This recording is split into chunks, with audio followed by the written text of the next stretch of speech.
Total 4 chapters आहेत. मग त्याच्यामध्ये बघा आता जर तुम्ही क्लासिफिकेशन बघितलं एक्झाम मधलं, एक्झाम पॅटर्न जर तुम्ही थोडासा बघितलेला असेल, प्रश्नपत्रिका बघितल्या का बोर्डच्या? बघितल्या ना? हां, बऱ्यापैकी तुमचं आता तुम्ही शेवटच्या टप्प्यात आलाय म्हटल्यानंतर तुमचं बऱ्यापैकी कंप्लीट झालंय, असं मी समजणार आहे. ओके. तरी पण आपण बऱ्यापैकी कव्हर करण्याचा प्रयत्न करायचा या 4 चॅप्टर मधलं. पण मी थोडंसं काय केलं त्याचं एनालिसिस केलं ज्यावेळेस मला कळालं की लेक्चर्स घ्यायचेत. ओके. मग त्यावेळेस बघितलं तर बोर्ड एक्झाम मधले आपले क्वेश्चन बघितले ह्या 4 चॅप्टर मधले. तर ते मग तो एमसीक्यू असेल, आलं का लक्षात? किंवा आन्सर द फॉलोइंग क्वेश्चन जो 1 मार्काला येतो तो असेल, सायंटिफिक रिझन्स असतील किंवा 2 मार्क्सचे क्वेश्चन असतील, 3 मार्क्सचे क्वेश्चन असतील, 5 मार्क्सचे क्वेश्चन असतील, सगळ्यांचं कॅल्क्युलेशन केलं. मग मी 3 प्रश्नपत्रिका काय केल्या? कंबाईन केल्या. ओके. हे तुम्हाला ग्रुपला मी टाकायला सांगितलेलं होतं. मिळालं का तुम्हाला? नाही ना मिळालं? ओके, ठीक आहे. मग त्यांना सांगतो मी. मग याच्यामध्ये 3 वर्षाच्या प्रश्नपत्रिका लास्ट 3 इयर्स 2023, 2022 आणि 2021. 2021 ला एक्झामच नव्हती झाली कोविडमुळं. मग ती 2020ची. ओके. अशा 3 क्वेश्चन्स पेपर स्टडी केल्यानंतर, एनालिसिस केल्यानंतर त्याच्यामध्ये असं दिसतं की जवळपास या 4 चॅप्टरमध्ये मिळून ॲव्हरेजली 25 मार्काचं विचारलं एक्झाममध्ये. किती मार्काचं? 25.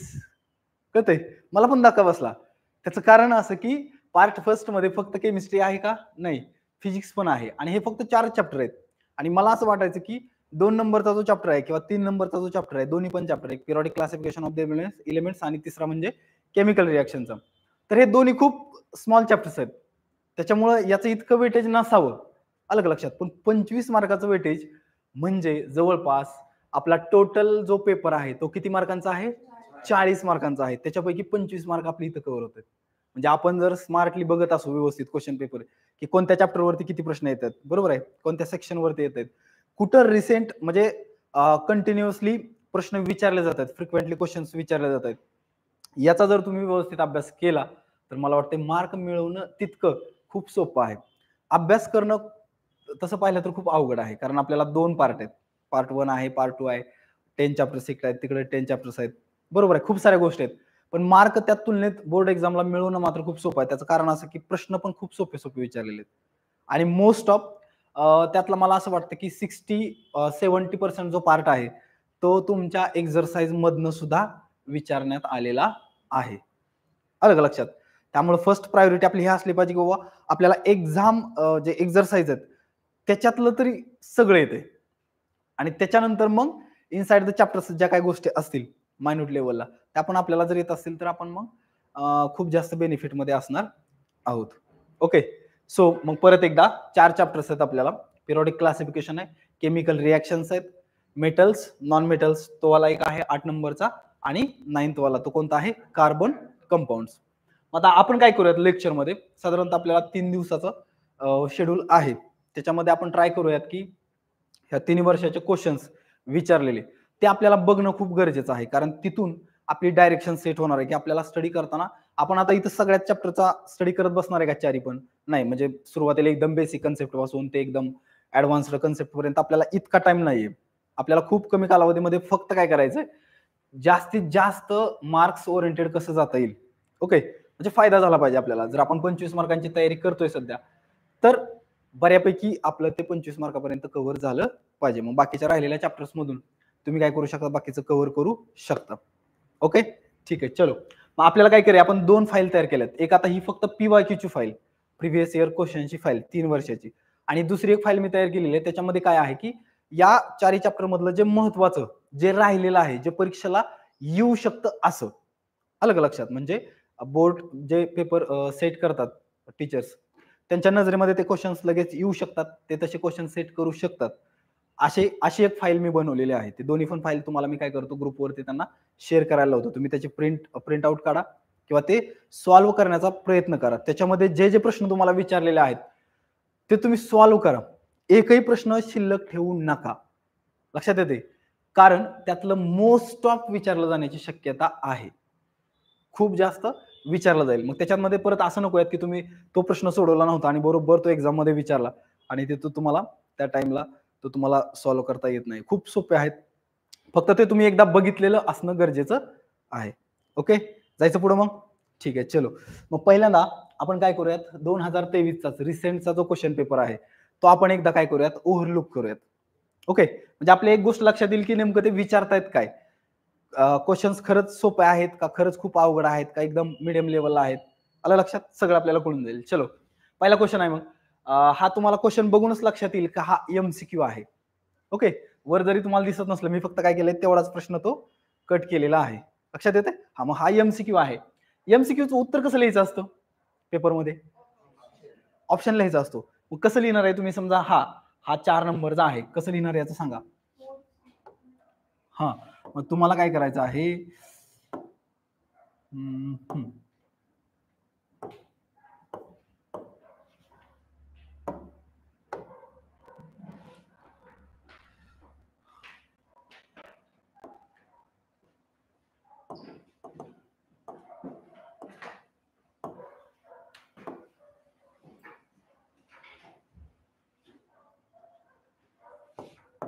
हा, असं तुम्ही 4 लिहिणार आहे, बरोबर आहे.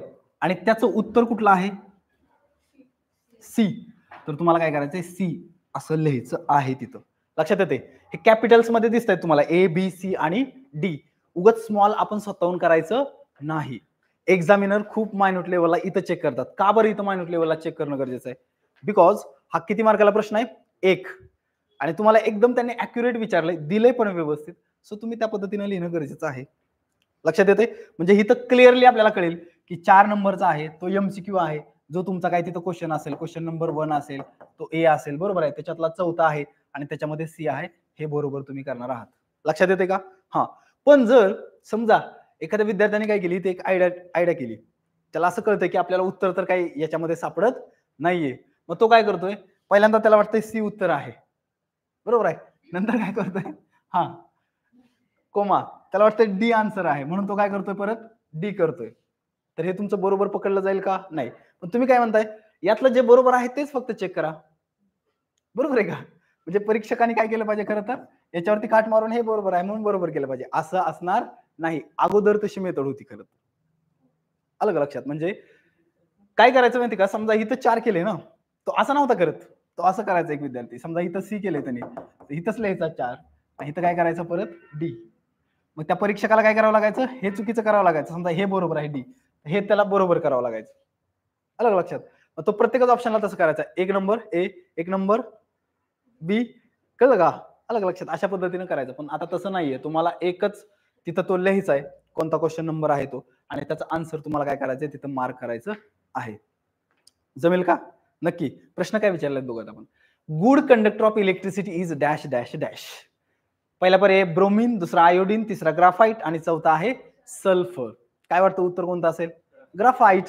कुठल्या चॅप्टर मधून हा प्रश्न येतोय? 8 नंबरचा, बरोबर आहे. Metals and non metals. मग तिथं आपण physical properties of the metals बघतो आणि physical properties of non metals बघतो. मग आठवतंय का फिजिकल प्रॉपर्टीज ऑफ मेटल्स मध्ये कोणकोणत्या प्रॉपर्टीज होत्या? डक्टिलिटी असेल, सॉलिड नेचर असेल त्यांचं, मलेबिलिटी असेल, अजून गुड कंडक्टर ऑफ इलेक्ट्रिसिटी असेल, गुड कंडक्टर ऑफ हीट असेल, अजून हा, म्हणजे त्यांच्याकडे सोनोरिटी असते. त्यावेळेस आपण त्यांच्यावरती स्ट्राईक करतो त्यावेळेस ते काय करतात, साऊंड प्रोड्यूस करू शकतात. They can produce sound. अजून काय, they have high melting point, they have high boiling point, बरोबर आहे का? मेल्टिंग पॉइंट, बॉइलिंग पॉइंट त्यांचे काय असतात, हाय असतात. लक्षात येते? प्रश्न खूप सोपा होता, पण मला असं म्हणायचं की गुड कंडक्टर ऑफ इलेक्ट्रिसिटी त्यांनी पर्टिक्युलरली ग्राफाइटच तुम्हाला का विचारलं असेल बरोबर? कारण तिथं त्यांनी खूप तुम्हाला एकदम क्लिअरली एक्सप्लेन करून सांगितलेलं आहे की ग्राफाइट, कारण graphite is a non metal, बरोबर आहे. आणि आपण काय म्हणतो, non metals are bad conductor of electricity, bad conductors of electricity, बरोबर आहे का? मग इथे एक्सेप्शन आहे ना हे, म्हणून तुम्हाला त्यांनी काय केलेलं आहे, विचारलेलं आहे, एक्सेप्शन आहे. त्यांनी विचारलं असतं का विच ऑफ द फॉलोइंग किंवा गुड कंडक्टर ऑफ इलेक्ट्रिसिटी, आणि तर त्यांनी दिलेला आहे आयरन दिलेला आहे, डायमंड दिलेला, मग त्यांना आयरन विचारायचा होता, असं ते करणार नाही. त्यांना मुद्दामून तुम्हाला काय विचारायचं आहे, ग्राफाइट. कारण ग्राफाइटचा कन्सेप्ट ते बघताय तुमचा, तुम्हाला माहित आहे का, ग्राफाइट मध्ये बघा हा नॉन मेटल असतो, परंतु नॉन मेटल असून सुद्धा याच्यामध्ये कसले इलेक्ट्रॉन्स असतात, फ्री इलेक्ट्रॉन्स असतात, जे इलेक्ट्रिक करंट फ्लो होण्यासाठी गरजेचे असतात. कसले इलेक्ट्रॉन्स? Free electrons. मग फक्त इलेक्ट्रिक करंट फ्लो होण्यासाठी कंडक्टरच असावा असं काही सुद्धा नाही, तर त्याच्यामध्ये काय असणं गरजेचं असतं? Free electrons. Free electrons? कसले फ्री इलेक्ट्रॉन्स? हे तर काहीच कळलं नाही. कळालं का नाही काय? सोडियम माहित आहे का? Na. हा, त्याचा ऍटॉमिक नंबर किती असतो? 11. इलेक्ट्रॉनिक कॉन्फिगरेशन किती असतं? 2 8 1. अलग लक्षात. ही पहिली ऑर्बिट आहे. पहिल्या ऑर्बिटमध्ये त्याच्यात 2 इलेक्ट्रॉन असतात. ही त्याची दुसरी ऑर्बिट आहे. दुसऱ्या ऑर्बिटमध्ये किती इलेक्ट्रॉन असतात? 8. आणि ही त्याची कसली ऑर्बिट आहे? तिसरी. तिसऱ्यामध्ये किती इलेक्ट्रॉन आहेत? फक्त एकच. इलेक्ट्रॉन म्हणजे त्याच्यावरती कसला चार्ज असतो? Negative. Proton positive, electron negative. आणि न्यूट्रल असा कोणता असतो? न्यूट्रॉन. प्रोटॉन आणि न्यूट्रॉन कुठे असतात? In the nucleus. इलेक्ट्रॉन कुठे असतो? On the orbit. रिव्हॉल्व कोण होतो? इलेक्ट्रॉन. सगळ्या बेसिक गोष्टी आहेत. आता हा इलेक्ट्रॉन आहे, तर हा जो इलेक्ट्रॉन आहे ना, आता कसं असतं, प्रत्येक जे इलेक्ट्रॉन्स आहेत तिथं त्यांना त्याच्या न्यूक्लियसनं काय केलेलं असतं? बाइंड केलेलं असतं. याला पण बाइंड केलेलं आहे, पण याला बाइंड करण्यामध्ये कमी एनर्जी आहे, कारण तो एकच आहे. आणि कमी एनर्जी असल्यामुळे तो काय होतो? लूज होण्याचा प्रयत्न करतो सारखा. लूज होतोच. कळलं? मग तो लूज होतोय याचा अर्थ तो कसला इलेक्ट्रॉन आहे?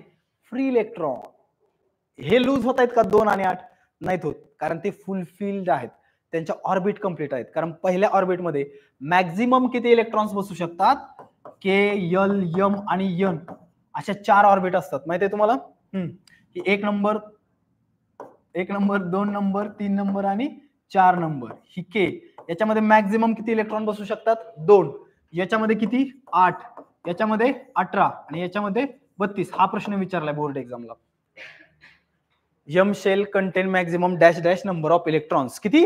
Maximum 18 electrons. अलग लक्षात. मग तिथं मॅक्झिमम 18 इलेक्ट्रॉन बसतायत. इथं किती आहेत? फक्त एकच. त्याच्यामुळे हा एक काय होतोय? लूज होतोय. आणि तो लूज होतोय म्हणूनच त्याला काय म्हटलं जाईल? ते कसले इलेक्ट्रॉन्स आहेत? फ्री इलेक्ट्रॉन्स आहेत. आणि बऱ्यापैकी हे जे फ्री इलेक्ट्रॉन्स आहेत, हे जे फीचर आहे ते मेटल मध्ये असतं. कुठं असतं फीचर? हे मेटल्स मध्ये. मेटल्स मध्ये फ्री इलेक्ट्रॉन्स मोस्ट ऑफ असतात, पण ग्राफाइट हा नॉन मेटल असून सुद्धा त्याच्यामध्ये फ्री इलेक्ट्रॉन्स आहेत आणि म्हणून तो काय करतो? इलेक्ट्रिक करंट कॅरी करत असतो. क्लिअर का? ओके, चलो. अवघड वाटतंय का? फास्ट होतंय का? फास्ट झालं तर सांगा. ओके, चलो. पुढचा काय प्रश्न विचारलाय? Complete the correlation. असे प्रश्न खूप सारे विचारले जातात बरं का. एकदम तुम्हाला शॉर्टली तिथं लिहायचं असते. हा, दुसरी महत्वाची गोष्ट, इथं जर त्यांनी तुम्हाला असं दिलेलं आहे CuI2 त्याचा ब्राऊन कलर आहे, बरोबर आहे, तर AgCl चा कलर कोणता आहे? एवढंच फक्त तुम्हाला काय करायचंय तिथं? त्या कलरचं नावच लिहायचंय. ते स्टेटमेंट वगैरे मध्ये लिहायची काय गरज आहे का इथं? Not necessary. आपला टाइम तिथं घालवायचा नाही. आणि दुसरी गोष्ट, आता या प्रश्नाचं उत्तर बोर्ड एक्झाम मध्ये लिहिताना लक्षात घ्या. अजून एक महत्वाची गोष्ट कोणती माहिती का? की तुम्हाला काय करायचं आहे, ज्या वेळेस तुम्ही प्रश्नांची उत्तरे लिहिताय त्याचं रिप्रेझेंटेशन सुद्धा तुम्ही व्यवस्थित करा. कारण तुम्हाला एका पेपरला 2 तास आहेत. ओके, आणि ते 2 तास म्हणजे खूप जास्त वेळ आहे. हा, तुम्ही जर म्हटला की पेपर सगळा ऑप्शन सहित सोडवायचा आहे, तर तुम्हाला वेळ काय होईल? कमी पडू शकतो. पण जर तुम्ही व्यवस्थित प्रॉपर क्वेश्चन सिलेक्ट करून जर सोडवत असाल, तुम्हाला जे क्वेश्चन्स येत आहेत ते, तर तुमच्याकडे वेळ शिल्लक राहणार आहे. त्यामुळे सुरुवातीच्या तरी पार्टला गडबड करू नका. हे जे 1 मार्कचे क्वेश्चन आहेत का, इथं अजिबात सुद्धा गडबड करू नका. थोडासा वेळ तिथं टाइम कन्झ्युम होऊ द्या, कारण ते खूप महत्वाचं आहे. एका मार्काला क्वेश्चन आहेत, तिथं तुमची चुकण्याची जास्त शक्यता असते. पुढं कारण तुमचं चुकत नाही, कारण सायंटिफिक रिझन असतात, जे तुम्ही चांगले पाठ केलेले असतात ते तुम्ही लिहिताय तिथं. बरोबर आहे. 2 मार्काचे क्वेश्चन्स तुम्हाला त्यातले टोटल 8 दिलेत ना, 8 पैकी 5 सोडवायचे आहेत. त्यामुळे तिथे तुम्हाला ऑप्शनला प्रश्न सापडतात. त्यानंतर परत पुढं 8 पैकी परत 5 क्वेश्चन सोडवायचे आहेत, 3 मार्क्स इच. बरोबर आहे. तिथं पण तुम्हाला 8 प्रश्न, त्यापैकी तुम्हाला 5च प्रश्नांची उत्तरं लिहायची आहेत. आणि शेवटी परत 2 आहेत, त्यातला तुम्हाला 1 सिलेक्ट करायचा आहे 5 मार्काचा. म्हणजे तुमचा क्वेश्चन पेपर इथं काय होतोय? संपतोय. सो पहिले जे 10 मार्क आहेत तिथं तुम्ही गडबड करू नका. एका मार्काला क्वेश्चन आहे, व्यवस्थित प्रॉपर विचार करून सोडवा. याचं उत्तर तुम्हाला एक्झाम मध्ये लिहायचंय. मग कसं लिहिणार? फक्त असं लिहिणार का? हा, आता हा जो आहे क्युप्रिक आयोडाईड, तो कसा असतो? ब्राऊन कलर मध्ये असतो. मग AgCl कोणता कलर असतो? व्हाईट कलर असतो. व्हाईट लिहिणार का फक्त? नाही. ते काय म्हणलं त्यांनी? Complete the correlation. याचा अर्थ आपलं आन्सर आपण कसं मार्क करणं गरजेचं आहे. कसं मार्क करणं गरजेचं आहे हे सगळं लिहायचंय तुम्हाला. बरोबर आहे. आणि इथं ज्या ठिकाणी त्यांनी म्हटलेलं आहे, ज्या ठिकाणी त्यांनी फिल इन द ब्लँक दिलेली आहे, त्या ठिकाणी तुम्हाला काय करायचंय? तुमचं उत्तर लिहायचं आहे व्हाईट. अलग लक्षात. तर ते तुमचं रिप्रेझेंटेशन काय काय याच्यामध्ये काय आपण स्पेशल केलं का? काहीच नाही केलं. लक्षात येते. फक्त त्यांनी व्यवस्थित प्रश्नाची डिमांड आपण ओळखली काय आहे आणि त्या पद्धतीने आपण लिहिलं. तुम्ही फक्त वाईट लिहिलं तर तुम्हाला मार्क मिळेल का नाही मिळेल? मिळू शकतो. प्रॉब्लेम नाही. परंतु जर त्या एक्झामिनरला वाटलं तर तो तुम्हाला काय करणार आहे? बरोबर तर करणार. मार्क किती देणार? अर्धा. तुम्ही म्हणताल परत सर अर्ध्या मार्काचा तर 1 मार्क होतो अर्धा मार्काचा 1 मार्क. पण दुसऱ्या पण प्रश्नामध्ये तुम्ही असंच कुठेतरी काहीतरी केलेलं असेल आणि तिथं जर त्यांनी तुम्हाला परत एक अर्धा मार्क दिला तर 1 मार्क तुमचा आता गेलेला आहे. कारण अर्धा एकच होणार आहे. लक्षात येते. आपल्याला केअर घ्यावी लागणार आहे तरच आपल्याला मार्क्स मिळणार आहेत. ओके. मार्क्स का मिळवायचे? हा बेसिक प्रश्न आहे. घरचे म्हणतात म्हणून. हा ठीक आहे. चलो मग पुढे आता सायंटिफिक रिझन्स विचारलेले होते. हा कोणत्या वर्षाचा पेपर आहे? 23चा पेपर आहे. म्हणजे खूपच रिसेंट आहे, ताजा आहे. ओके. हा त्याच्यामुळे याच्यावरून आपल्याला एकदम क्वेश्चन्स प्रेडिक्ट करता येतात की अशा नेचरचे क्वेश्चन्स आपल्याला विचारले जाण्याची खूप शक्यता आहे. लक्षात येते. खूप सोपे क्वेश्चन्स आहेत. मग give scientific reasons any two म्हटलेलं आहे. आता पेपर पॅटर्न तर आपल्याला माहित पाहिजे. उगा गडबडी तिथं बघायचंच नाही कंसात काय दिले 3 म्हणून तिन्ही प्रश्नांची उत्तरं लिहित बसलाय. असं काय करू नका. लक्षात येते. व्यवस्थित पेपर सोडवा. मग या ठिकाणी काय आहे? Give scientific reasons any two 4 mark आहेत. म्हणजे इच कितीला आहे? 2 marks. Okay. For electric power transmission copper और अल्युमिनियम वायर इज युज्ड असं म्हटलेलं आहे त्यांनी. बरोबर आहे. आता याचं तुम्ही उत्तर लिहिताय. तर तुम्हाला काय करायचं आहे या ठिकाणी महत्वाचं उत्तर लिहिण्यासाठी हा तुम्हाला ऑलरेडी रोमन मध्ये दिलेला आहे. बरोबर आहे. तुमची जी आन्सर शीट आहे त्याच्यामध्ये तुम्ही काय करणार आहेत? हा ए होता. बरोबर आहे. त्याच्यातला हा रोमन पहिला होता. आता इथं तुम्हाला पॉइंट लिहावी लागतील की. बरोबर आहे. तुम्ही त्याच्यामध्ये small A B C D वापरू शकता. बरोबर आहे. 4 पॉइंट तुम्हाला कंपल्सरी लिहावे लागतील किंवा तुम्ही फार तर फार काय या पद्धतीनं पण हे वापरू शकता. पण वेगळं वापरा याच्यापेक्षा. बरोबर आहे. हे ऑलरेडी रोमन मध्ये आहे आणि तुम्ही काय करता इथं परत एकदा हेच रोमन वापरताय. याचा अर्थ त्या परीक्षकाचा गोंधळ होऊ शकतो तिथं. अलग लक्षात. सो इथं दिलंय त्यांनी रोमन मध्येच आणि बोर्ड एक्झाम मध्ये हे क्वेश्चनचे जे नंबर असतात ते रोमन मध्येच असतात हे तुम्ही लक्षात घ्या. त्यामुळे तुम्ही जर आन्सर मध्ये रोमन मध्ये लिहिताय अलग लक्षात तर शक्यतो या पद्धतीने लिहिण्याचा प्रयत्न करा किंवा साधं बाकीचं तुम्हाला खूप अवघड वाटत असेल तर या पद्धतीने तुम्ही लिहिलं तरी चालेल. पण उत्तर मात्र तुम्हाला पॉइंट मध्येच लिहायचं हे मात्र लक्षात घ्या. पॅसेज मध्ये आन्सर रायटिंग करायची नाही कसल्याही परिस्थितीत. कारण तुम्हाला हा जर 2 मार्काला क्वेश्चन आहेत तर किती पॉइंट तुमचे गरजेचे आहेत त्या ठिकाणी? 4 पॉइंट तुम्हाला तिथं बरोबर लिहायचे. ओके. हा मग आता याच्यामध्ये आपण सिलेक्ट करूयात क्वेश्चन की कोणते क्वेश्चन सोपे वाटतात आपल्याला. लेमन और tamarind is used for cleaning copper vessels turn greenish आणि त्यानंतर काय विचारला? Elements belonging to the same group have the same valency. हा पण तुमच्या एक्झरसाइज मधला क्वेश्चन आहे. हा पण तुमच्या एक्झरसाइज मधला क्वेश्चन आहे आणि आय थिंक हा पण तुमच्या कशामधला क्वेश्चन आहे? एक्झरसाइज मधलाच क्वेश्चन आहे. याच्यावरून आपल्याला एक गोष्ट काय फिक्स झाली? गिव्ह सायंटिफिक रिझन्स हा आपण करताना प्रायोरिटीनं कशामधले करायचे आहेत. म्हणजे या राहिलेल्या दिवसांमध्ये आपल्याला ज्यावेळेस एक्झरसाइज मध्ये आपण जातोय त्या ठिकाणी ते सायंटिफिक रिझन्स बघतोय आणि त्या दुसऱ्या फाईलमध्ये मी ती सगळी सायंटिफिक रिझन तुम्हाला दिले. तर एक्झरसाइज मधली सायंटिफिक रिझन आपण पहिल्यांदा प्रायोरिटीनं करणार आहोत. मग बाकीचं तुमच्याकडे जे मटेरियल असेल, कोणाकडे टार्गेट असेल, नवनीत असेल, त्याच्यामध्ये त्यांनी काय एक्स्ट्रा दिलेले असेल ते तुम्ही केले तर चालतील. करायलाच पाहिजेत असं मी तर म्हणणार नाही. त्याचं कारण काय की आपल्या समोर आहे. बरोबर आहे का? जर आपल्याला एक्झरसाइज मधूनच विचारतायत तर आपण मग ऑर्डर करण्यात काय अर्थ आहे का? नाही. तो आधी होता. आता आहे का सध्या? नाही. बोर्ड एक्झाम आपल्या समोर येऊन ठेपलेली आहे. सो आपल्याला काय करायचं? प्रायोरिटीनं तो एरिया सेट करून ते क्वेश्चन आपल्याला सॉल्व्ह करायचे. ओके. मग याच्यातून आपल्याला ह्याची उत्तरं नव्हती माहित करून घ्यायची सध्या. आता इथं काय माहित करून घ्यायचं होतं? फक्त समजलं? क्लिअर? अवघड आहे का काम? आपण वाटलं तर उत्तर बघूयात नंतर.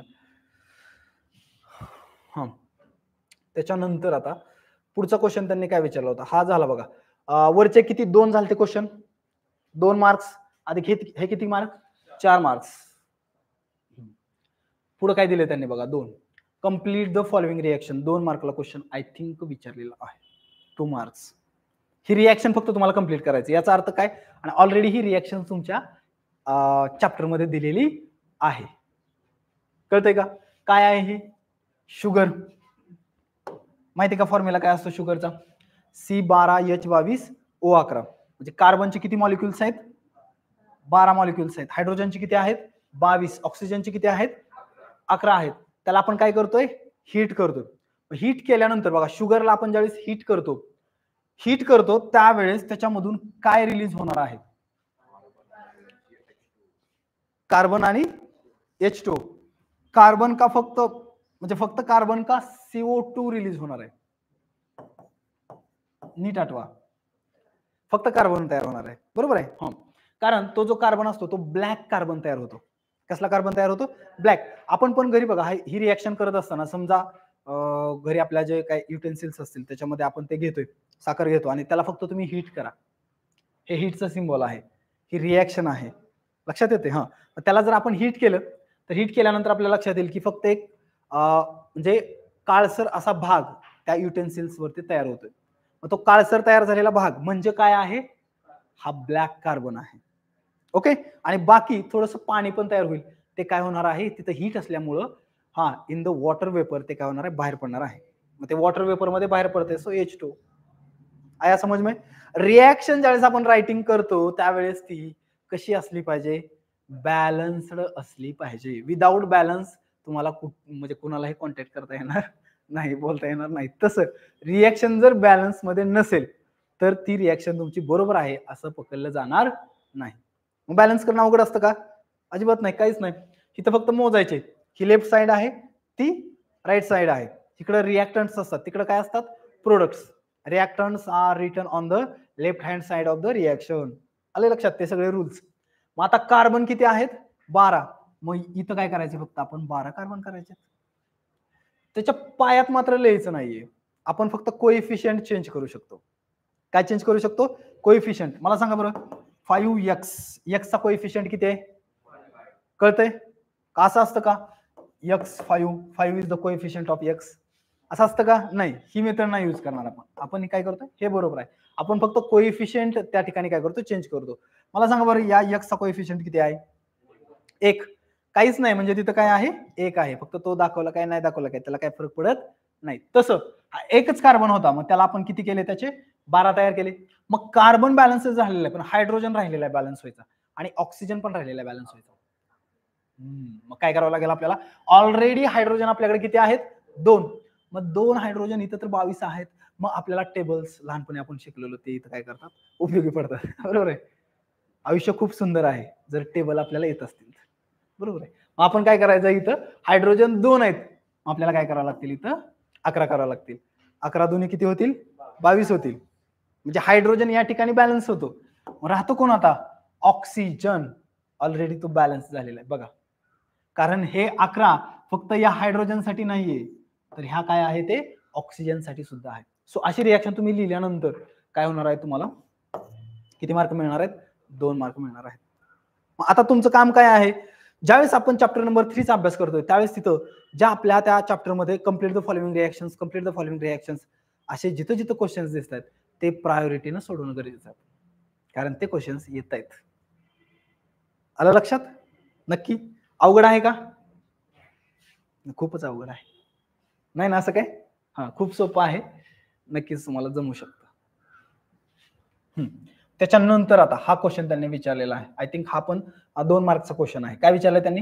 Define periods and groups of the modern periodic table. आपण काय करणार आहोत? या ठिकाणी आन्सर लिहिताना आपल्याला उत्तर लिहायचं आहे तर आपण काय करणार आहे? असं करणार आहे उत्तर. आणि त्याच्यामध्ये त्यांनी काय विचारलं? एक पिरियडची डेफिनेशन विचारलेली आहे आणि दुसरं काय विचारलेलं त्यांनी? ग्रुप्सची डेफिनेशन विचारलेली. मग आपण काय करतो? इथं असं पिरियड्स लिहितोय बरोबर आहे आणि त्याची व्यवस्थित डेफिनेशन लिहून घेतोय. काय असते पिरियडची definition? The horizontal rods present in the modern periodic table are called periods and there are 18 or 17 periods. No, 7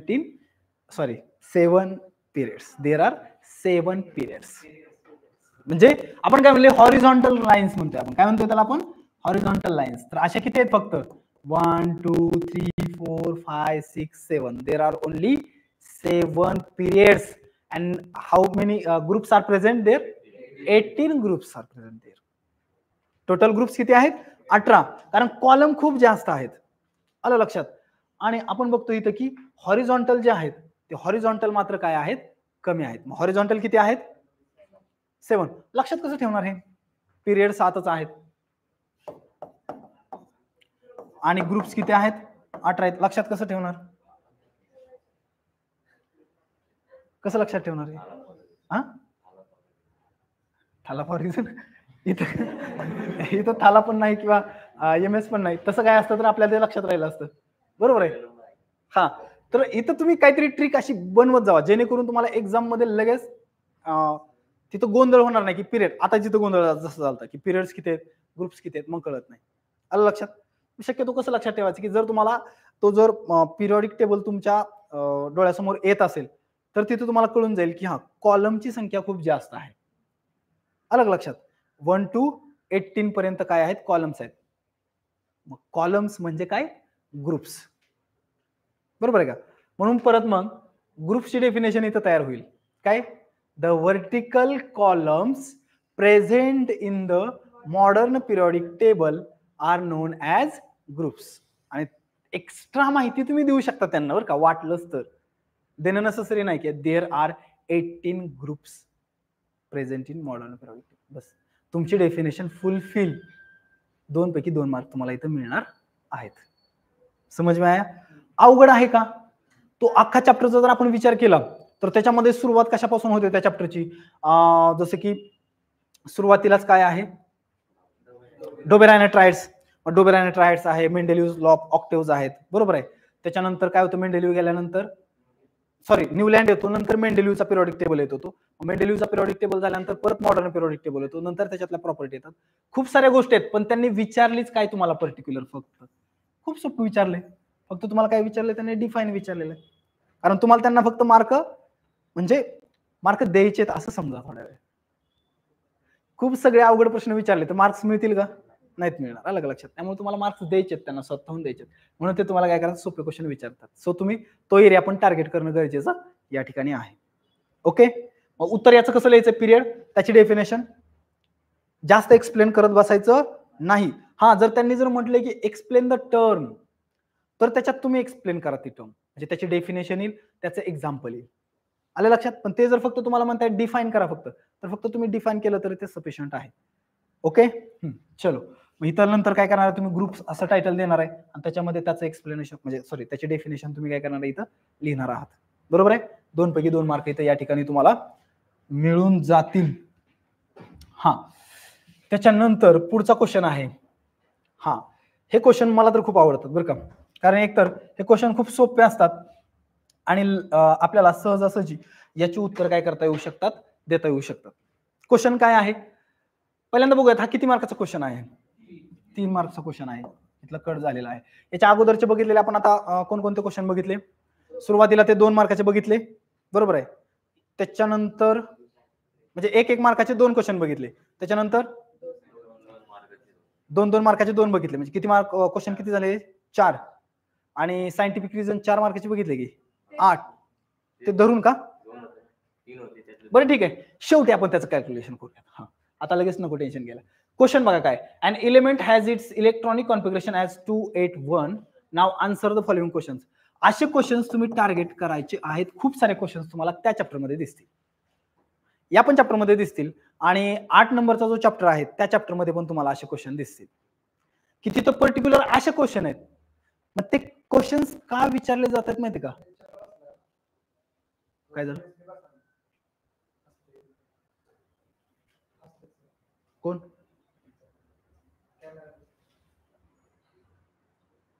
नाही कोण हसत?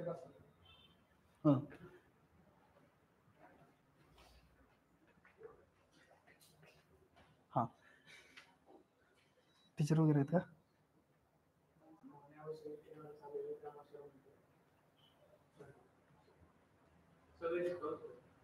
हा, ठीक आहे. हा, मग असं लाईव्ह चालू आहे लेक्चर हे? Okay, no problem. हा हा, ओके ओके, चलो. लक्षात घ्या, आता या ठिकाणी तुम्हाला काय केलेलं आहे 281 असा एक एलिमेंट दिलेला आहे. त्याने त्या एलिमेंटचं नाव तुम्हाला सांगितलंय का? नाही सांगितलेलं. An element has its electronic configuration as 281. Now answer the following questions. हे क्वेश्चन तुम्हाला का टार्गेट करायचे माहिती का? हा क्वेश्चन तो एक्झामिनर तुम्हाला का सेट करून देतोय त्याचं सोपं कारण मी तुम्हाला सांगतो. त्यांना काय करायचे 3 मार्काचे क्वेश्चन सेट करायचे.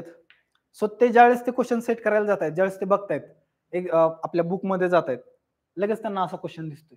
खूप इझी आहे ना त्यांना तो सेट करणं पण. अलग लक्षात. आणि ते जुन्या प्रकारचे क्वेश्चन आता येत नाहीत, जसं की आन्सर द फॉलोइंग क्वेश्चन आणि ते काहीतरी त्यांनी एक्सप्लेन करून तुम्हाला विचारले, पॅसेज मध्ये तुम्हाला उत्तर लिहायचे. नो, असे क्वेश्चन तुम्हाला विचारले जाणार आहेत का? अजिबात नाही. तुम्ही सगळे क्वेश्चन पेपर बघून घ्या. आता आपण हा 23चा बघतोय, तो झाला की 22चा पण बघूयात, नंतर 20चा पण बघूयात. त्यामध्ये तुम्हाला लक्षात येईल की अशा नेचरचे क्वेश्चन्स खूप विचारले जातात, जेणेकरून ह्या पहिल्या प्रश्नाचं उत्तर आपल्याला एका शब्दामध्ये किंवा एकाच लाईन मध्ये देता येईल. जास्त एक्सप्लेन नाही करत बसायचं तिथं. लक्षात येते ना तुम्हाला?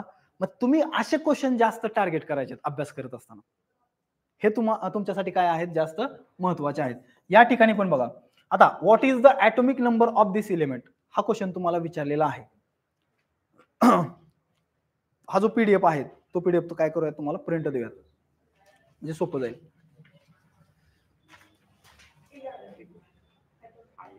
हा, किती असतो याचा ॲटॉमिक नंबर?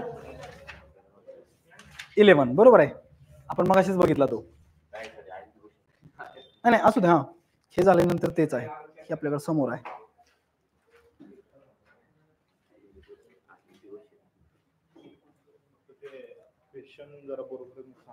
हा ठीक आहे सिरियल बघ. हा चलो, मग आता ती जी फाईल दिलेली आहे तुम्हाला ती तशीच क्लोज करून ठेवा. ते आपण नंतर बघणार आहोत. पहिल्यांदा हे महत्वाचं आहे, PYQ. हा, आणि सगळ्यात महत्वाची गोष्ट, ती काय IMP फाईल नाहीये, फक्त तेवढंच करायचंय असं नाहीये. ओके, एक डिरेक्शन तुम्हाला शेवटी. मग आता याचं उत्तर बघूयात आपण. 281. ओके, मग आपण इलेक्ट्रॉन मोजतोय. हे किती झाले? 10 प्लस 1 किती झाले? 11.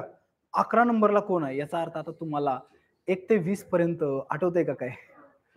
ओके, आपण खूप दिवस झाले त्या लेक्चरला आता घेतले होते एलिमेंट्स. मी तुम्हाला त्यावेळेस पण सांगितलं होतं की 1 ते 20 पर्यंत एलिमेंट जर आपले पाठ असतील तर तुम्हाला काही प्रश्न लगेच इन्स्टंटली सुटून जातात. जर तुम्ही त्यावेळेस पाठ केले असते किंवा नंतर परत पाठ केले असते तर तुम्हाला ते सोपं गेलं असतं.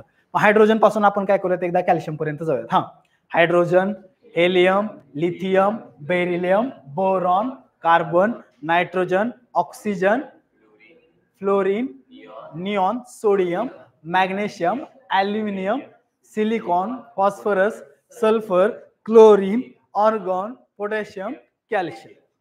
कळलं का? हे जर तुमचं पाठ असेल लगेच इथं उत्तर येते 11. 1 मार्क तर तुम्हाला मिळाला. अलग लक्षात. हा, मग इथं तुम्ही काय करताय? 11 लिहिताय. What is the group of this element? First group मध्ये हा आहे. कसं काय ओळखलं तुम्ही? व्हॅलेन्सी बघा, किंवा शेवटचा नंबर ऑफ इलेक्ट्रॉन बघा 1 आहे, तर तो शक्यतो कोणत्या ग्रुपमध्ये असणार आहे? 1. पण प्रत्येक जण जो लास्ट 1 आहे म्हणून तो 1 नंबर मध्येच असेल असं नाही. उदाहरणार्थ बरं ठीक आहे, आपण हा बघूया. 287 हा कोण आहे बघा बरं? कोण आहे? हा क्लोरीन आहे. 17 नंबरचा तो कोण आहे? क्लोरीन आहे. मग हा कोणत्या ग्रुपमध्ये प्रेझेंट आहे? तर तो 17 मध्ये आहे. आता हे how to identify number of groups आणि नंबर ऑफ पिरियड्स हे मला शेवटी तुम्ही लेक्चर संपताना आठवण करून द्या. मी तुम्हाला ते 2 मिनिटांमध्ये सांगतो की कसा आयडेंटिफाय करायचा. ओके, हा जर तुम्ही एलिमेंट बघितला तर तो कितव्या ग्रुपमध्ये आहे? पहिल्या आहे. To which period does the element belong? कोणत्या ह्याच्यामध्ये आहे? 3. कसं काय? नंबर ऑफ ऑर्बिट बघायचा. 1 number, 2 number, 3 number. Number of orbit is equal to number of period. Number of orbit is equal to number of period. Okay, कळत नसेल तर थोडस लगेच इथल्या इथंच काय करूयात आपण,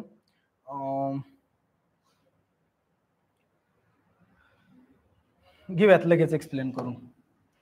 ओके, हा लक्षात घ्या. आता या ठिकाणी मला सांगा, आठवते का तुम्हाला? हा तुमचा काय आहे? फर्स्ट ग्रुप आहे. सुरुवात कशाने होते त्याची? हायड्रोजन. ही लिनाची नालायक कार्टी रॉबिनच्या सायकलवरून फिरते.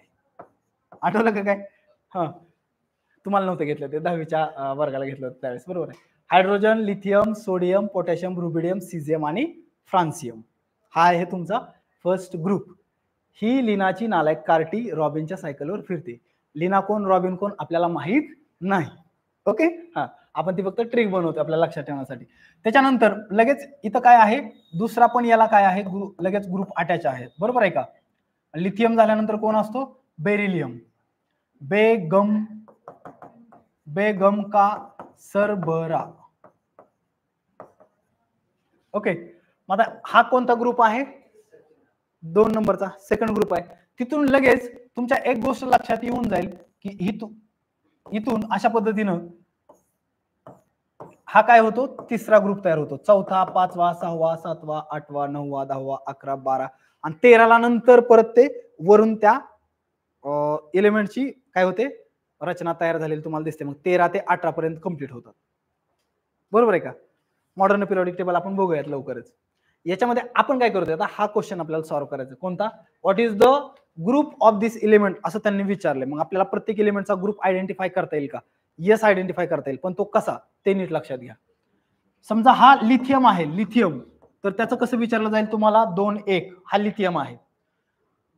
हा किती आहे, शेवटच्या ऑर्बिटमध्ये नंबर ऑफ इलेक्ट्रॉन्स किती आहेत, 1 आहेत, तर तो कोणत्या ग्रुपमध्ये प्रेझेंट असणार आहे, 1 नंबरच्या ग्रुपमध्ये तो प्रेझेंट असणार आहे. लक्षात येतोय तुम्हाला. हा, मग प्रत्येकाचं तुम्ही बघून घ्या. सोडियम असेल 2 8 1, पोटॅशियम असेल 2 8 8 आणि 1. आलं का लक्षात. सगळे कोणत्या ग्रुपमध्ये प्रेझेंट असणार आहेत, इन द फर्स्ट ग्रुप. कळालं का. हा, पुढे लक्षात घ्या. आता बेरिलियम आहे, बेरिलियम तो काय आहे, 2 आणि 2. बघा नंबर ऑफ इलेक्ट्रॉन्स किती आहेत त्याच्या लास्ट ऑर्बिटमध्ये 2, तर तो कुठल्या ग्रुपमध्ये प्रेझेंट असेल, 2 नंबर. क्लिअर झालं का. अजून एखादा बघूयात आपण. कॅल्शियम बघूयात, 2 8 8 आणि 2 आहेत का, 2 आहे का तो दुसऱ्या ग्रुपमध्ये. कळालं का. अवघड आहे का, नक्की. हा, पण आता पुढची गोष्ट महत्वाची आहे ती अशी की to which period does the element belong. म्हणजे एखादा एलिमेंट दिलाय आपल्याला, त्याचा पिरियड आयडेंटिफाय करायचा की तो कोणत्या पिरियड मध्ये आहे. ते कसं आयडेंटिफाय करणार आपण, काहीच नाही. त्या ग्रुप आयडेंटिफाय करण्यापेक्षा पिरियड आयडेंटिफाय करणं खूप सोपं आहे. त्याचं कारण कसं बघा, ही बघायची, ही पहिली ऑर्बिट असते, ही दुसरी ऑर्बिट असते.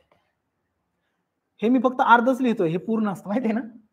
हा, ती फक्त ऑर्बिट मी तुम्हाला तशी दाखवतो. इथं न्यूक्लियस असतो असा, बरोबर आहे का. हा, मग मी तुम्हाला मगाशी सांगितलं, number of period is equal to number of orbits. एवढं फक्त तुम्ही लक्षात ठेवायचं. म्हणजे इथं आता किती नंबर ऑफ ऑर्बिट आहेत, 2, तर तो कुठल्या पिरियड मध्ये प्रेझेंट असणार, 7 सेकंड पिरियड मध्ये असणार. कळतंय का. हा, इथं बघूयात आपण आता. हा, याचा सांगा मला पिरियड नंबर. कळालं का. अवघड आहे का. मग याचा पिरियड नंबर तुम्हाला सांगायचा होता 2 8 आणि 1 चा. काय अवघड आहे का. म्हणजे किती सोपा क्वेश्चन होता, 3 मार्कला होता तुम्हाला हा क्वेश्चन. आणि असे खूप सारे क्वेश्चन तुमच्या एक्सरसाइज मध्ये दुसऱ्या चॅप्टर मध्ये आणि 8 नंबर चॅप्टर मध्ये पण तुम्हाला सापडतील. आ रहा है समझ में. हा हा हा, आता ग्रुप ओळखायचा, पहिले 2 आपण आयडेंटिफाय केले. आता 3 पासून 18 पर्यंत बघूयात काय होतंय.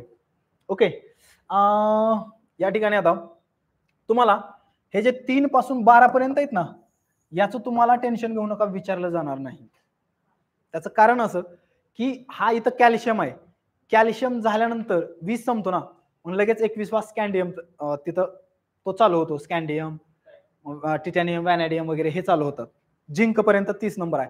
मग ते जे एलिमेंट आहेत का, त्या एलिमेंटचे ॲटॉमिक नंबर हे आपण पाठ केलेले नाहीत. आपण 20 पर्यंत पाठ करतोय, बरोबर आहे. आपण पाठ केलेले नाहीत म्हणून ते विचारणार नाहीत का, असं नाही. पण ते अवघड आहेत, त्याचं इलेक्ट्रॉनिक कॉन्फिगरेशन पण वेगळं असतं. हे जनरल इलेक्ट्रॉनिक कॉन्फिगरेशन आहे. सो ते तुम्हाला इतकं डीप मध्ये विचारत नाहीत. मग तुम्हाला ते कुठपर्यंत विचारतात, कोणतं एलिमेंट विचारतात, 20 पर्यंतच विचारतात. ते 2 8 1 असो, 2 8 7 असो, 20 पर्यंतच तुम्हाला विचारणार, हे तुम्ही लक्षात घ्या. ओके, मग एक जो आहे तो आहे आता ग्रुप नंबर 13 पासून 13 14 15 16 17 आणि एक किती नंबरचा 18. हा जो 18 नंबरचा आहे त्याच्यामध्ये एक स्पेशल एलिमेंट प्रेझेंट आहेत. माहिती आहे का त्यांना काय म्हणतात, करेक्ट, त्यांना काय म्हणतात, Nobel gases. Helium, neon, argon, krypton, xenon आणि सॉरी या ठिकाणी ही एक्स आहे, एक्स आहे, झेनॉन आणि काय आहे, रेडॉन. हे इलेमेंट्स प्रेझेंट आहेत कोणत्या ग्रुपमध्ये? In the 18th group of the modern periodic table. यांना का म्हटलं जातं नोबेल गॅसेस किंवा झिरो ग्रुप इलेमेंट? कारण हे नॉन रिएक्टिव्ह आहेत, त्यांची ऑर्बिट फुलफिल आहे. लक्षात येते? हा, आपण बघूयात आता. इथं काय असतं बघा, हॅलोजन्स असतात 17 मध्ये, हॅलोजन्स असतात. 13व्या मधलं एखादं इलेमेंट जे सुरुवातीचं आहे ते आपण बघूयात. कोणतं असतं सांगा? तिकडे मॅग्नेशियम होतो, नंतर इकडे अल्युमिनियमने त्याची सुरुवात होते. ओके, बरोबर आहे का? मला वाटतंय बॅरियम पण वरती आहे. बाल गंगाधर इंडियन टिळक असं काहीतरी आहे या ठिकाणी. ओके, हा, मला तुम्हाला हे सांगायचं की अल्युमिनियम समजा आपण बघूयात, एक पकडूयात अल्युमिनियम. 2, 8 आणि 3 असं त्याचं काय आहे इलेक्ट्रॉनिक कॉन्फिगरेशन. आपल्याला या अल्युमिनियम हा कोणत्या ग्रुपमध्ये प्रेझेंट आहे हे शोधायचंय. आपण कसं शोधणार? इथं 3 आहे म्हणून तो तिसऱ्यामध्ये प्रेझेंट आहे का? नाही. आताच लक्षात ठेवा, 3 ते 12 ग्रुपमध्ये प्रेझेंट आहे याच्यावरती तुम्हाला प्रश्न विचारलाच जाणार नाहीये मुळात. कळतंय? कारण ते तिथं लागू होत नाहीये. तुम्हाला आता काय करायचं, आपण जंप केलेला आहे, आपण 2 पर्यंत होतो, नंतर 3 ते 12 मध्ये सोडलेत आपण, आणि नंतर आपण डायरेक्ट 13व्याकडे गेलेलो आहे, आणि 13व्या मधला हा इलेमेंट आहे. फक्त आता आयडिया काय करायची बघा, इथं 2, 8, 3 येते ना, हा जो 3 आहे ना त्याच्यामध्ये फक्त 10 प्लस करायचे. किती येतंय? 13.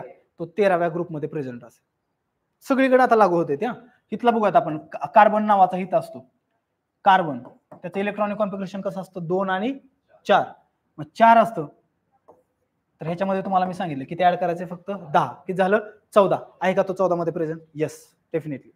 इथला आपण बघूयात 15 मधला समजा एखादा फॉस्फरस घेऊयात आपण. फॉस्फरस त्याचं काय असतं? 2, 8 आणि 5. 5 आहे, त्याच्यामध्ये तुम्हाला किती ऍड करावं लागतील? 10. किती झाले? 15. आहे का तो 15 मध्ये? येस. इथला बघूयात आपण, इथला क्लोरीन बघूयात. तो काय असतो? 2, 8 आणि 7. मग तो 7व्या मध्ये प्रेझेंट आहे का? नाही. मी तुम्हाला सांगितले 3 ते 12 तुम्ही त्यातला कुठलाच घ्यायचाच नाही, तो तुम्हाला विचारला जाणार नाही. पण तुम्हाला या ठिकाणी हा 7 आहे, याच्यामध्ये तुम्हाला फक्त किती ऍड करायचे? 10. किती झालं? 17. कोणत्या ग्रुपमध्ये तो प्रेझेंट आहे? कळालं का? अवघड आहे का? हा, याचं इलेक्ट्रॉनिक कॉन्फिगरेशन मला सांगा काय असतं हेलियमचं? 2. याचं 2, 8. 2, 8 आणि 8. याच्यात जर तुम्ही आता 10 ऍड केले तर किती झाले? 12. तुम्हाला मी काय सांगितले? 3 ते 12 येणार आहे का आपलं उत्तर? नाही.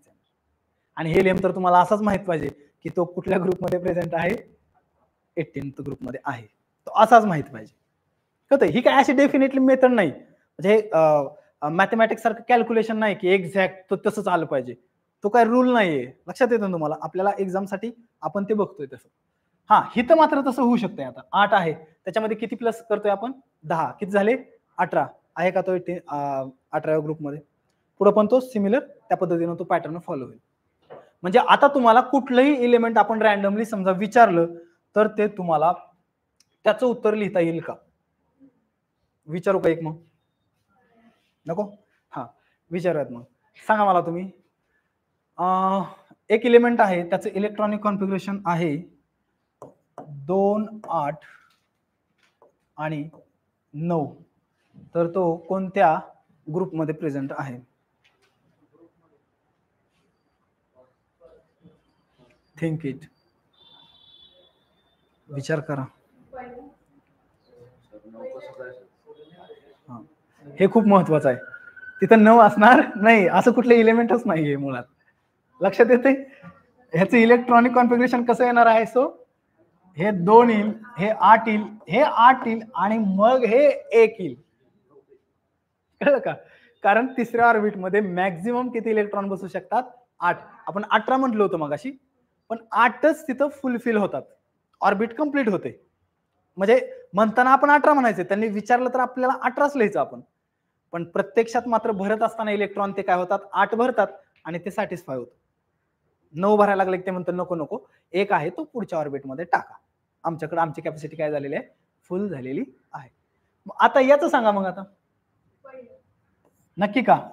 कारण जर लास्ट ऑर्बिटमध्ये 1 येत असेल आणि 2 येत असेल, याच्यावरून हा पहिल्या ग्रुपमध्ये आहे आणि 2 येतोय म्हणजे तो कुठल्या ग्रुपमध्ये आहे, दुसऱ्यामध्ये. आता तिथून पुढे 3, 4, 5, 6, 7 आणि 8 साठी फक्त तुम्ही काय करा, +10 करा आणि तो त्या ग्रुपमध्ये प्रेझेंट असेल. समझ में आ रहा है क्या? नक्की 2, 8 आणि 4 सांगा कोणत्या ग्रुपमध्ये आहे? कळालं का? तिथं कॅल्क्युलेशन पण परीक्षेत करत बसायचं नाही. कळतंय? म्हणजे 4 आहे, विचार करतोय 4 + 10 हे किती झालं, 14. मग 14 लगेच कळायला पाहिजे 4 आहे, फक्त +10 करायचंय आणि तो काय आहे, 14 मध्ये आहे. समझ में आ रहा है? चलो मग आता पुढचा क्वेश्चन आहे, read the following sentence and answer the questions. NaCl is an ionic compound. त्यांनी दिलंय तुम्हाला स्टेटमेंट आणि त्याच्यावरती काय प्रश्न विचारलाय, why is NaCl an ionic compound. त्याला आयोनिक कंपाऊंड असं का म्हणतात आणि पुढचं विचारलंय, स्टेट आणि 2 प्रॉपर्टीज ऑफ आयोनिक कंपाऊंड.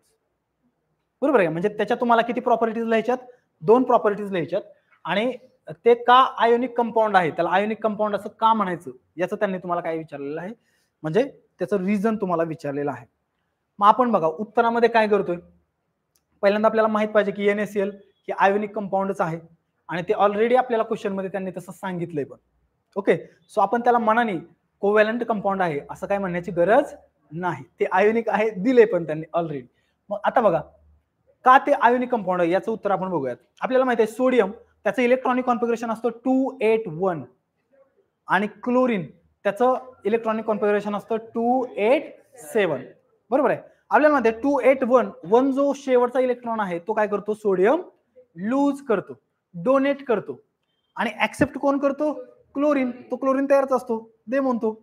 अलग लक्षात, मग तो क्लोरीन तो इलेक्ट्रॉन काय करतो, ऍक्सेप्ट करतो. मग बघा कोणतरी डोनेट करते इलेक्ट्रॉन, कोणतरी ऍक्सेप्ट करतंय. बरोबर आहे, सो आयन काय होत आहेत या ठिकाणी, एक्सचेंज होत आहेत का, शेअर होत आहेत का एक्सचेंज होत आहेत? शेअर होणं याचा अर्थ काय, करेक्ट, शेअर होत आहेत याचा अर्थ दोघं पण शेअरिंग करतायत.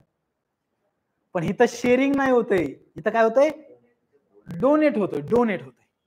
अलग लक्षात, म्हणजे सोडियम डायरेक्ट काय करतोय, क्लोरीनला देऊन टाकतो, क्लोरीन ऍक्सेप्ट करतोय. क्लोरीन त्याचा इलेक्ट्रॉन देतोय का सोडियमला, एक्सचेंज होत नाही ते दोघांमध्ये. अलग लक्षात, फक्त काय करतो, डोनेट करतो.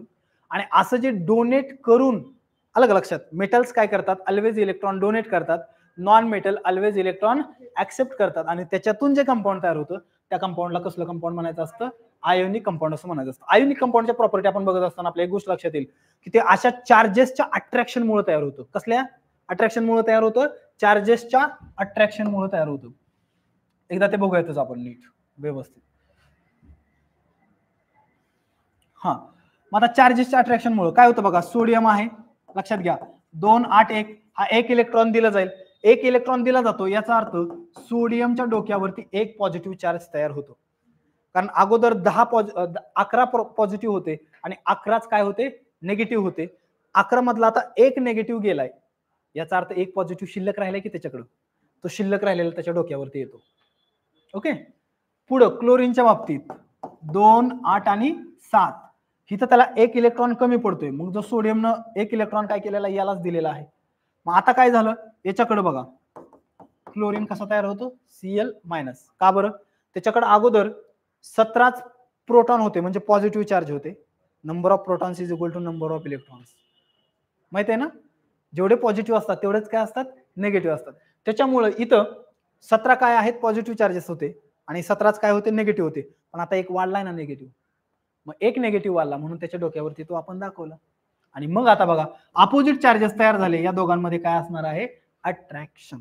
अपोजिट चार्जेस हा अट्रॅक्शन आणि त्याच्यामधून जे कंपाऊंड तयार होतं साहजिकच आहे, ते कंपाऊंड त्याच्यामधला जो स्ट्रॉंग इंटरमॉलिक्युलर फोर्स असणार आहे तो कसा असणार आहे, स्ट्रॉंग इंटरमॉलिक्युलर फोर्स असणार आहे. त्याच्यामधला फोर्स कसला असणार आहे, स्ट्रॉंग इंटरमॉलिक्युलर फोर्स. यांचे बॉइलिंग पॉईंट पण काय असणार आहेत, हाय असणार. झाल्या 2 प्रॉपर्टी मार्क मिळाले, पण अजून त्याच्या प्रॉपर्टीज आहेत. ते कशामध्ये डिझॉल्व्ह असतात, dissolve in water but insoluble in kerosene, petrol किंवा ऑर्गॅनिक कंपाऊंड्स, डिझेल, अशा पद्धतीने. मग त्या हा कोणत्या चॅप्टर मधून प्रश्न येतोय, नो, मेटॅलर्जी मधून आहेत. त्याच्यामध्ये आपण मेटल्स नॉन मेटलचा स्टडी करतो ना, तो जो चॅप्टर आहे मेटॅलर्जी, त्याच्यामध्ये हे आहेत आयोनिक कंपाऊंड. आता मला सांगा बरं तुम्हाला जर त्यांनी आता या वर्षी आयोनिक कंपाऊंड वरती तुम्हाला प्रश्न विचारलाय, तर तुम्ही आता दुसरे कंपाऊंडचा प्रकार तुम्ही शिकलेला असता. कोणते बरं?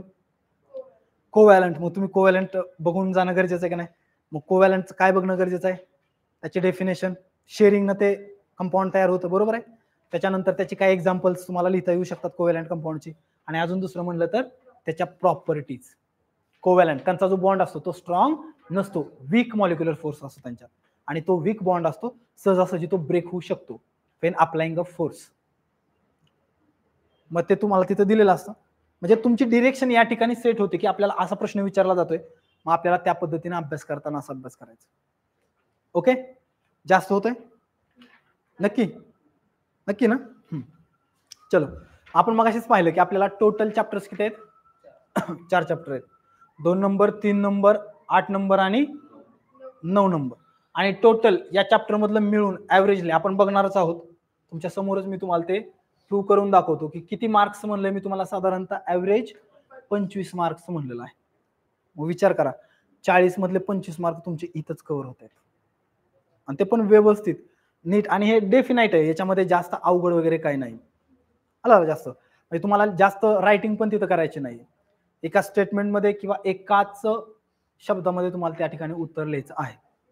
ओके, पुढचा प्रश्न आहे हा बघा. मागच्या वर्षी शिकवताना म्हणजे घेतलंच होतं तसा, म्हणजे हा प्रश्न येईल असं कधी वाटत नव्हतं. तुमची जी मागची बॅच होती त्यांना शिकवलं होतं त्यावेळेस. हे चॅप्टरचा तो जो चॅप्टर आहे त्याच्या सुरुवातीलाच हा पार्ट आहे. अलग लक्षात त्यांनी दिलेच. Identify the physical and chemical change from the following phenomena. मग काय दिले त्यांनी? A, B, C, D, E आणि एफ. किती दिलेत टोटल? 6. 6 दिलेत, याचा अर्थ हे किती मार्काला असणार आहेत? 3 मार्काला असणार आहेत. लक्षात ठेवायचं. आपल्याला क्लासिफाय करता येतील का कोणते फिजिकल चेंजेस आहेत आणि कोणते केमिकल चेंजेस आहेत? मला सांगा आधी त्याच्या अगोदर. What are physical changes, what are chemical changes? Correct. जे चेंजेस टेम्पररी असतात ते कसले असतात? फिजिकल. आणि जे चेंजेस परमनंट नेचरचे असतात, इरिव्हर्सिबल नेचरचे असतात, ते कसले असतात आता? केमिकल. मग ऑल द केमिकल रिएक्शन्स, बरोबर आहे, हे कशामध्ये इन्क्लूड होतील? केमिकल चेंज मध्ये. आणि मग फिजिकल चेंज मध्ये काय होतील? समजा काच असते, काच आपण वरून टाकतोय, काच फुटली, ते आपल्यानंतर जोडता पण येऊ शकते. म्हणजे ते रिव्हर्सिबल जर असेल ना, जे आपण पहिल्यांदा गोष्ट आहे ती जर आपल्याला त्याच्यामध्ये काय चेंज होऊन नंतर तीच परत गोष्ट मिळवता येत असेल, तर त्याला आपण कसली गोष्ट म्हणतो? ती फिजिकल आहे, किंवा फिजिकल चेंज मधली ती आहे. पण केमिकल मध्ये काय असतं? इरिव्हर्सिबल चेंज असतो. कसा असतो? इरिव्हर्सिबल. इरिव्हर्सिबल म्हणजे काय? परत आपल्याला ती मूळ वस्तू गेन करता येणार नाही. उदाहरणार्थ आपलं रेस्पिरेशन. काय करतो आपण? काय घेतो आपल्या शरीरामध्ये? एअर घेतो, पण त्याच्यामधलं काय यूज करतो? ऑक्सिजन. आणि बाहेर काय सोडतो?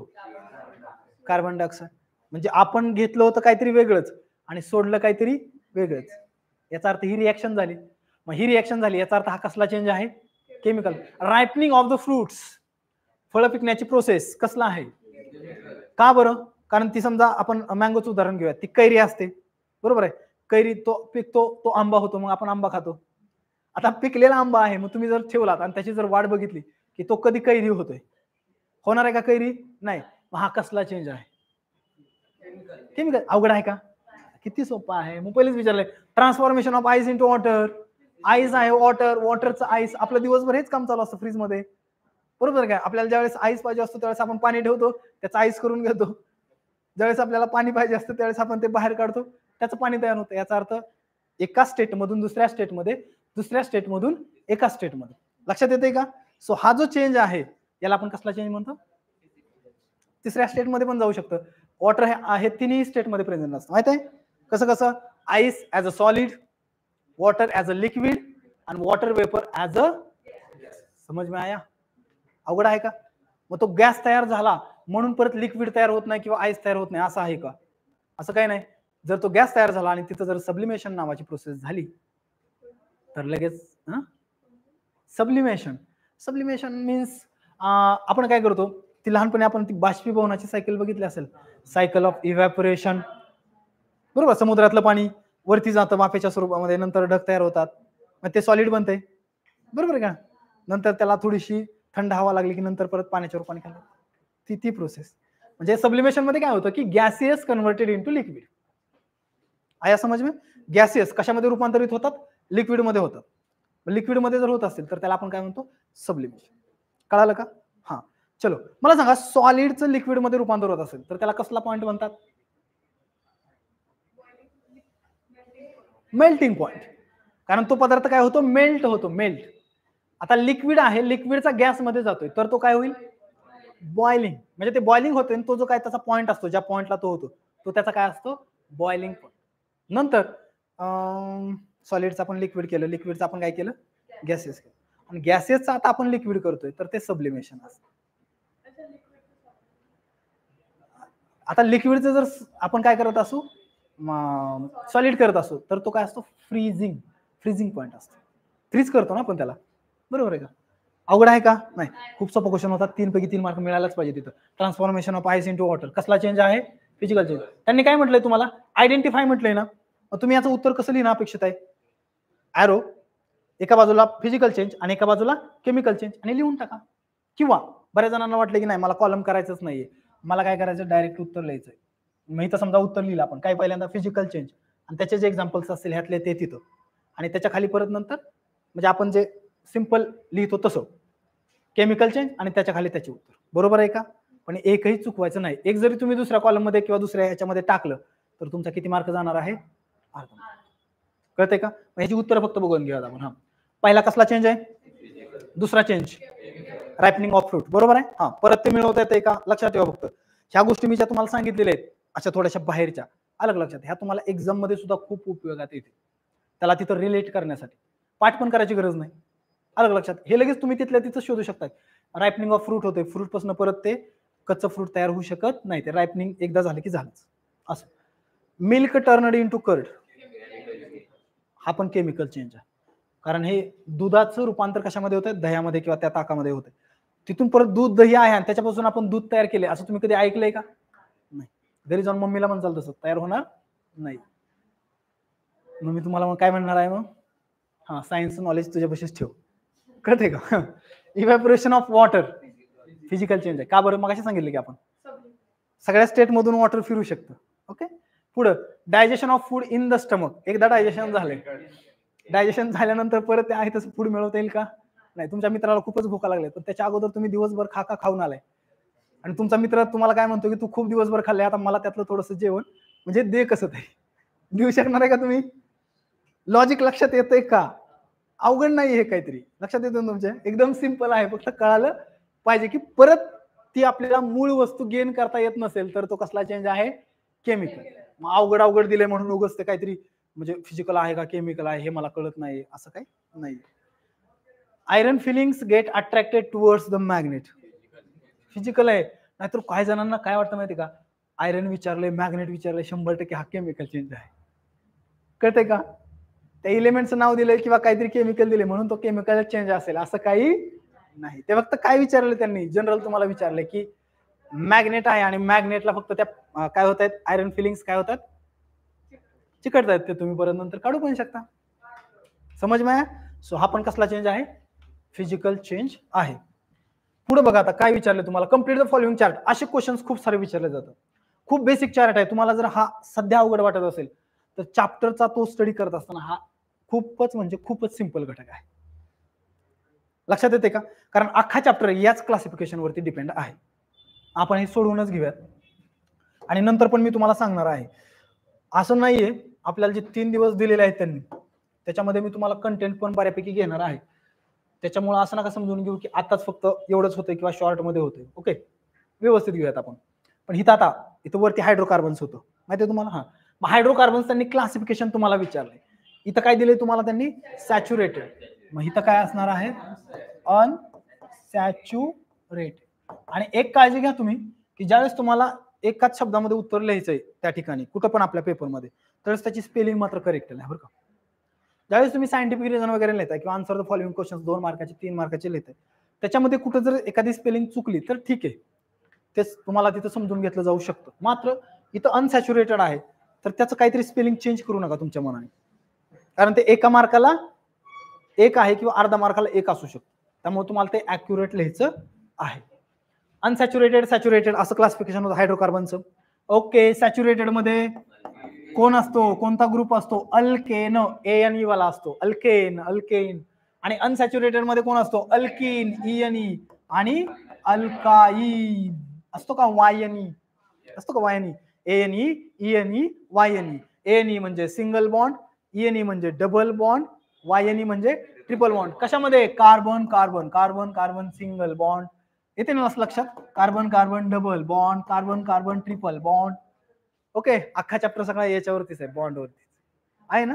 आणि ते कसल्या प्रकारचे बॉन्ड आहेत? कोव्हॅलंट, शेअरिंग न तयार झालेले आहेत. कशाने तयार झालेले आहेत? शेअरिंग न. हे सगळे जे कार्बन कार्बन मधले जे कंपाऊंड असतील, they are all covalent type of compounds. कसले कंपाऊंड्स आहेत? कोव्हॅलंट आहेत, ऑर्गॅनिक आहेत. ऑर्गॅनिक का म्हणायचं? कधी आपण त्याला ऑर्गॅनिक म्हणतो? The compounds which are made up of carbon and hydrogen, त्यांना आपण कसले कंपाऊंड्स म्हणतो? ऑर्गॅनिक. किंवा जे कंपाऊंड्स डिरेक्टली प्लांट्स किंवा अॅनिमल्स पासून बनलेले असतात त्यांना आपण काय म्हणतो? ऑर्गॅनिक कंपाऊंड्स असं म्हणतो. आणि इनऑर्गॅनिक कोणाला म्हणायचं असतं? ज्यांच्यामध्ये प्लांट्स आणि अॅनिमलचा कसला संबंध येत नाही, त्यांना आपण काय म्हणत असतो? इनऑर्गॅनिक. मग आता इथं अल्केन झालं, त्याचा हा जनरल फॉर्म्युला तुम्हाला दिलेला आहे, CnH2n+2. जेवढे कार्बन ऍटम असतात त्याच्यापेक्षा डबल +2 एवढे हायड्रोजन ऍटम असतात. मी जे स्टेटमेंट म्हटलं त्याचा अर्थ कळाला का बघा तुम्हाला? का अवघड आहे? नाही ना? नक्की. मग Cn म्हणजे उदाहरणार्थ कार्बन आपण बघूयात या ठिकाणी काय चेंज झालं. हे 2 आहे, तर हायड्रोजन किती येणार आहे? 6 येणार आहे. कसं काय? काय केलं मी? Cn 2 × n झालं, म्हणजे ऑलरेडी 4 झाले आणि त्याच्यामध्ये +2 केले, पण +2 फक्त हायड्रोजन साठी करतोय. C2H6 हा कोण आहे? इथेन. त्याची सिरीज कशी असते? Methane, ethane, propane, butane, pentane, hexane, heptane, octane, nonane, decane. बरोबर? तेवढंच आपल्याला येते. डोडिकेन, काय म्हणते त्याला? टेट्राडिकेन, पेंटाडिकेन, हेक्साडिकेन. तसलं आपल्याला बघायचं पण विचारलंच जात नाही, कशाला बघायचं. ओके, चलो C2H6 केलं का? एक कंपाऊंड आपण घेतलं, एक्झाम्पल म्हटलं, लिहून टाका ना. बरोबर आहे का? मग आता तुम्ही एक्झाम्पल कोणतं लिहायचंय तुम्हाला इथं जमलिंग होईल की मी हे लिहू का त्याचं हे नाव लिहू? सॉरी इथे न काय लिहायचं मी नेमकं? मग त्यांनी दिले ना तुम्हाला इथं काय लिहायचं, त्यांनी त्या पद्धतीने तुम्हाला सांगितलं की इथं कोणतं एक्झाम्पल लिहायचंय. म्हणजे त्याचा मॉलिक्युलर फॉर्म्युला लिहायचा आहे का त्याचं नेम लिहायचंय का त्याचा स्ट्रक्चरल फॉर्म्युला लिहायचा, ते ऑलरेडी त्यांनी ते सांगितलं. सो इथं काय करणार आहे तुम्ही? Ethane, ANE, ethane. इथिन इथं काय असणार आहे? इथाइन. आपोआपच येते. हे काय आहे? अल्किन. मग त्याचा जनरल फॉर्म्युला काय असणार आहे? CnH2 आणि फक्त n. कळालं का? म्हणजे डबल असतं फक्त. काय असतं? डबल. उदाहरणार्थ C2 असेल तर H किती असेल? 4 असेल. C3 असेल तर H किती असेल? 6 असेल. अवघड आहे का? चॅप्टर शिकवताना खूपच सोपं आहे. ओके, आणि आज आपण कार्बन कंपाऊंड ज्यावेळेस बघणार आहे, कारण आपल्याला IUPAC नेम्स ते रायटिंग करायला शिकायचे, त्यावेळेस ते आपण डीपमध्ये, अजून डीपमध्ये म्हणण्यापेक्षा जास्त आपण ते बल्कीमध्ये बघूया हे सगळे कंपाऊंड्स वगैरे. ओके, चलो. मग आता इथे एक्झाम्पल त्यांनी ऑलरेडी दिलेलं आहे, तुम्हाला काय लिहायची गरज नाही. पुढे काय? CnH2n -2 आहे, म्हणजे डबल करून -2 करायचे. कळालं का? याचा अर्थ बघा बरं, C2 2 च्या डबल किती? 4, आणि परत त्याच्यातनं किती वजा करायचे? अजून 2, म्हणजे काय येईल? कळालं का? आणि ते बरोबर तिथं तुम्हाला काय करायचं? लिहायचं आहे. एक्झाम्पल काय नाव असतं त्याचं? इथाइन. काय असतं? हो. किती मार्काला विचारलाय? किती जागा आहेत बघायच्या तुम्ही, रिकाम्या जागा किती आहेत? 6 जर रिकाम्या जागा असतील तर तो किती मार्काला त्यांनी तुम्हाला विचारलेला आहे? 3 मार्काला विचारलेला. अवघड आहे का? मग का अवघड म्हणत होता तुम्ही? सर आम्ही कुठे अवघड म्हणत होतो? Complete the following table. अरे बापरे, तेच विचारले, फक्त त्यांनी IUPAC नेम विचारले. कळालं का? आणि त्याचा स्ट्रक्चरल फॉर्म्युला वगैरे विचारलेला आहे. Complete the following table. किती जागा आहेत फक्त बघून घ्या. 1 2 3 आणि 4 आणि 5. 5 जागा आहेत, पण हे पण किती मार्काला आहे? त्यांच्याकडून मला वाटतं एका ठिकाणी कुठेतरी त्यांनी द्यायला पाहिजे होते अजून एक. 5 मार्काला हे? ओके, 1 2 3 4 आणि 5. 5 मार्काचा हा प्रश्न आहे. करेक्ट, कारण हा पुढचा क्वेश्चन पेपर आहे. हा किती मार्काचा प्रश्न आहे तुमच्यासाठी? आणि खूप सोपं आहे, कळतंय? ऍसिटिलीन आहे, त्याचा फॉर्म्युला लिहायचा आहे, मिथाइल अल्कोहोल आहे, आणि नंतर त्याचे काय करायचे, IUPAC नेम्स लिहायचे. ओके, हे आपण घेऊयात, पण लगेच आजच्या लेक्चरला नको. ओके, आज फक्त तुम्ही बघून घ्या की IUPAC नेम्स आपल्याला किती मार्काला विचारले, त्यांनी 23लाच 5 मार्काला विचारलेले आहेत. सो त्याचं इम्पॉर्टन्स तुम्हाला फक्त कळून जाईल, लक्षात येते. मार्क आपण काउंट करूया. चलो, हे घेणार आहे मी IUPAC नेम्स, सेपरेट लेक्चर याच्यावरती. आता मला सांगा, हा 5 मार्काचा क्वेश्चन झाला, हा कितीचा झाला, मोजा चला, 3 आणि हा किती, 3 किती झाले. त्याच्यानंतर हा 2 मार्काचा आहे का 3 मार्काचा आहे, इथे एक विचारलं त्यांनी, मला वाटतं 3 मार्काचा असेल, कारण 2 प्रॉपर्टीचं विचारलं. किती झाले, 14. हा 14चा विचारलेला आहे, ठीक आहे. पुढे आता हा विचारला त्यांनी 3 मार्काचा, 14 आणि 3 17. 17 झाल्यानंतर हा 2 मार्काचा, 19 हा 2 मार्काचा, 21 आणि हा 4 मार्काचा, कारण सायंटिफिक रिझन आहेत. 21 आणि 4 25, हा किती 26. 2023चा क्वेश्चन पेपर आहे. 4 चॅप्टर फोकस करायचे, चांगले करायचे फोकस, त्यातलं प्रायोरिटी आणि एरिया सिलेक्ट करायचे. तेवढं जरी केलं तरी तुम्हाला इथपर्यंत, म्हणजे मी तुम्हाला ऍव्हरेजली मग किती म्हटलं होतं, 25. कळालं का. सो व्यवस्थित जर अभ्यास केला 25 मार्क कव्हर होत आहेत, राहिले 15 मार्क. बाकीच्या चॅप्टर मधनं तर तुम्ही ते गोळा करू शकताच. आलं का लक्षात.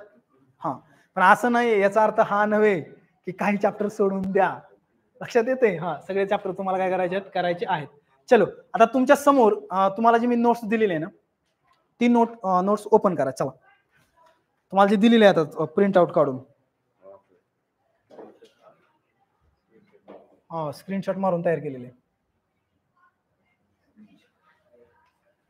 ओके,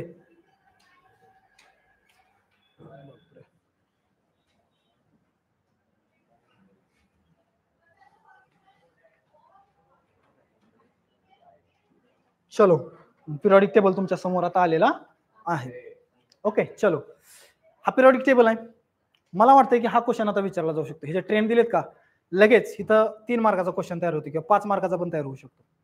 3 मार्काचा कसं माहितीये का, ह्यातलं ते काय करणार, हे जे दिले का डिक्रीजिंग, इन्क्रीजिंग, डिक्रीजिंग, ह्या फिल इन द ब्लँक देणार. काय देणार तुम्हाला, fill in the blank. Fill in the blank म्हणजे काय, म्हणजे फिल इन द ब्लँक, बरोबर आहे का. इथं हा डिक्रीजिंग तुम्हाला रिकामी जागा देणार, तिथं तुम्हाला लिहायचं डिक्रीज आहे काय ते इन्क्रीज होतं, हे पण तुम्हाला देणार, बरोबर आहे का. 3 झाले. इकडे पण या, नंतर तुमच्या समोर आहे, आता तुम्ही ते तर बघू शकताय, डिक्रीजिंग आहे आणि इन्क्रीजिंग. काय अवघड आहे का, एवढ्यावरच कळतंय की तुमचा कन्सेप्ट क्लिअर आहे का नाही, त्यांना फक्त लगेच कळू शकतं. आणि किती मार्काला प्रश्न येऊ शकतो, 3 मार्काला. कळतंय का. हा, याच्यामध्ये असं नाहीये की इथं सगळं डिक्रीजिंग आहे, डिक्रीजिंगच आहे, तिथं सगळं इन्क्रीजिंग आहे, इन्क्रीजिंग, मग आपण काहीतरी ट्रिक लावून पाठ करून टाकला असतं. तसं नाहीये. नाही, हे तर तुम्हाला दिलं ना त्यांनी, तर हे असंच देणार, हाय असंच छापून देणार तुम्हाला. पण तुम्हाला तिथं ओळखायचं की डिक्रीजिंग कोणतं आहे, इन्क्रीजिंग कोणतं आहे, किंवा त्यांनी दुसऱ्या फॉर्म मध्ये कशात विचारलं. म्हणजे बदलण्याची शक्यता फार कमी आहे. आलं लक्षात. पण याचा अर्थ असा नव्हे की तुम्ही फक्त पाठच करायचंय, समजून घेऊन जर तुम्ही ते लक्षात ठेवलं तर इझी जाऊ शकतं. समजा त्यांनी कसा फॉर्म बदलला त्यांचा, समज में आ रहा है.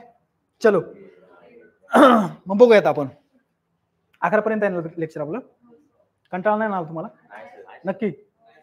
हा, चलो, मग आता 1 2 3 पॉईंट त्यांनी दिलेले आहेत. पहिला दिलं त्यांनी डिक्रीजिंग ॲटॉमिक रेडियस, आणि ॲरो बघा ना, त्या ॲरोच्या वरती सगळं लिहिलेलं आहे. याचा अर्थ आपण काय बघतोय, हा आहे आपला modern periodic table. Periodic trends असं त्यांनी म्हटलेलं आहे, कसे ट्रेंड्स असतात त्याच्यात. आणि मग आपण काय करतोय, फ्रॉम लेफ्ट टू राईट असं आपण बघतोय. मग left to right periodic table मध्ये काय होतं, त्याच्या अगोदर मी तुम्हाला एक गोष्ट सांगतो, बघा लक्षात घ्या. हा ग्रुप नंबर किती आहे, 1, बोला 2, हे 3, ते इथपर्यंत येतात 12, बरोबर आहे. हा किती आहे 13, हा 14, 15, 16, 17 आणि मग अशी 18 आपण बघितलं होतं. अलग लक्षात आता.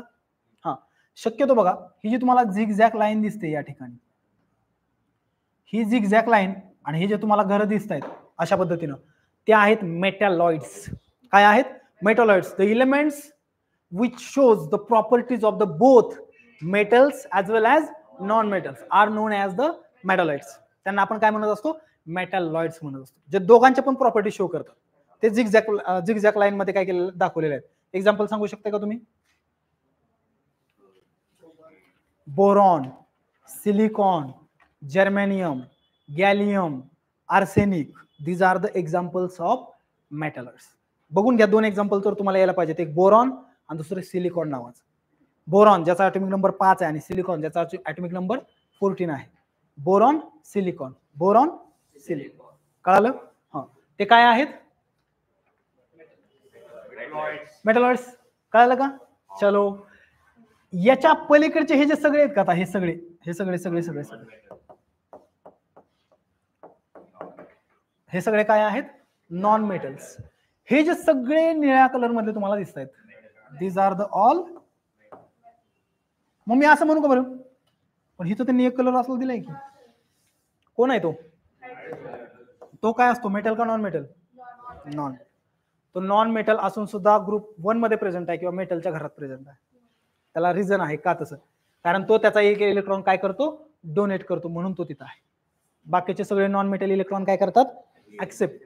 पण हायड्रोजन त्याच्यामध्ये एक्सेप्शन आहे, तो काय करतो? डोनेट. समज में आ रहा है? हा, मग मला सांगा आता या ठिकाणी आपल्याला बघायचं आता इकडे जात असताना काय होईल. ओके, हा, डिक्रीजिंग ॲटॉमिक रेडियस असं त्यांनी म्हटलेलं आहे. फ्रॉम लेफ्ट टू राईट असं म्हटलं जाते इथे. फ्रॉम लेफ्ट टू राईट काय? Decreasing atomic radius. काय कळतं याच्यावरून तुम्हाला? की in the modern periodic table, in the period, कोणत्या पण पिरियड मध्ये तुम्ही बघून घ्या, त्या पिरियड मध्ये काय होते? From left to right atomic radius काय होते? डिक्रीज होते. कशी? From left to right. असंच आपण फक्त लक्षात ठेवायचं. राईट टू लेफ्ट आपल्याला विचारतील का? नाही विचारणार. आपल्याला कसं विचारणार आहे ते? लेफ्ट टू राईट जाताना काय होतंय? मग ॲटॉमिक रेडियसचं काय होतंय? डिक्रीज होते. कसं काय डिक्रीज होते? रिझन माहिती का तुम्हाला? एक तर number of electrons are increasing in the same orbit. Same orbit मध्ये इलेक्ट्रॉन वाढत जातात.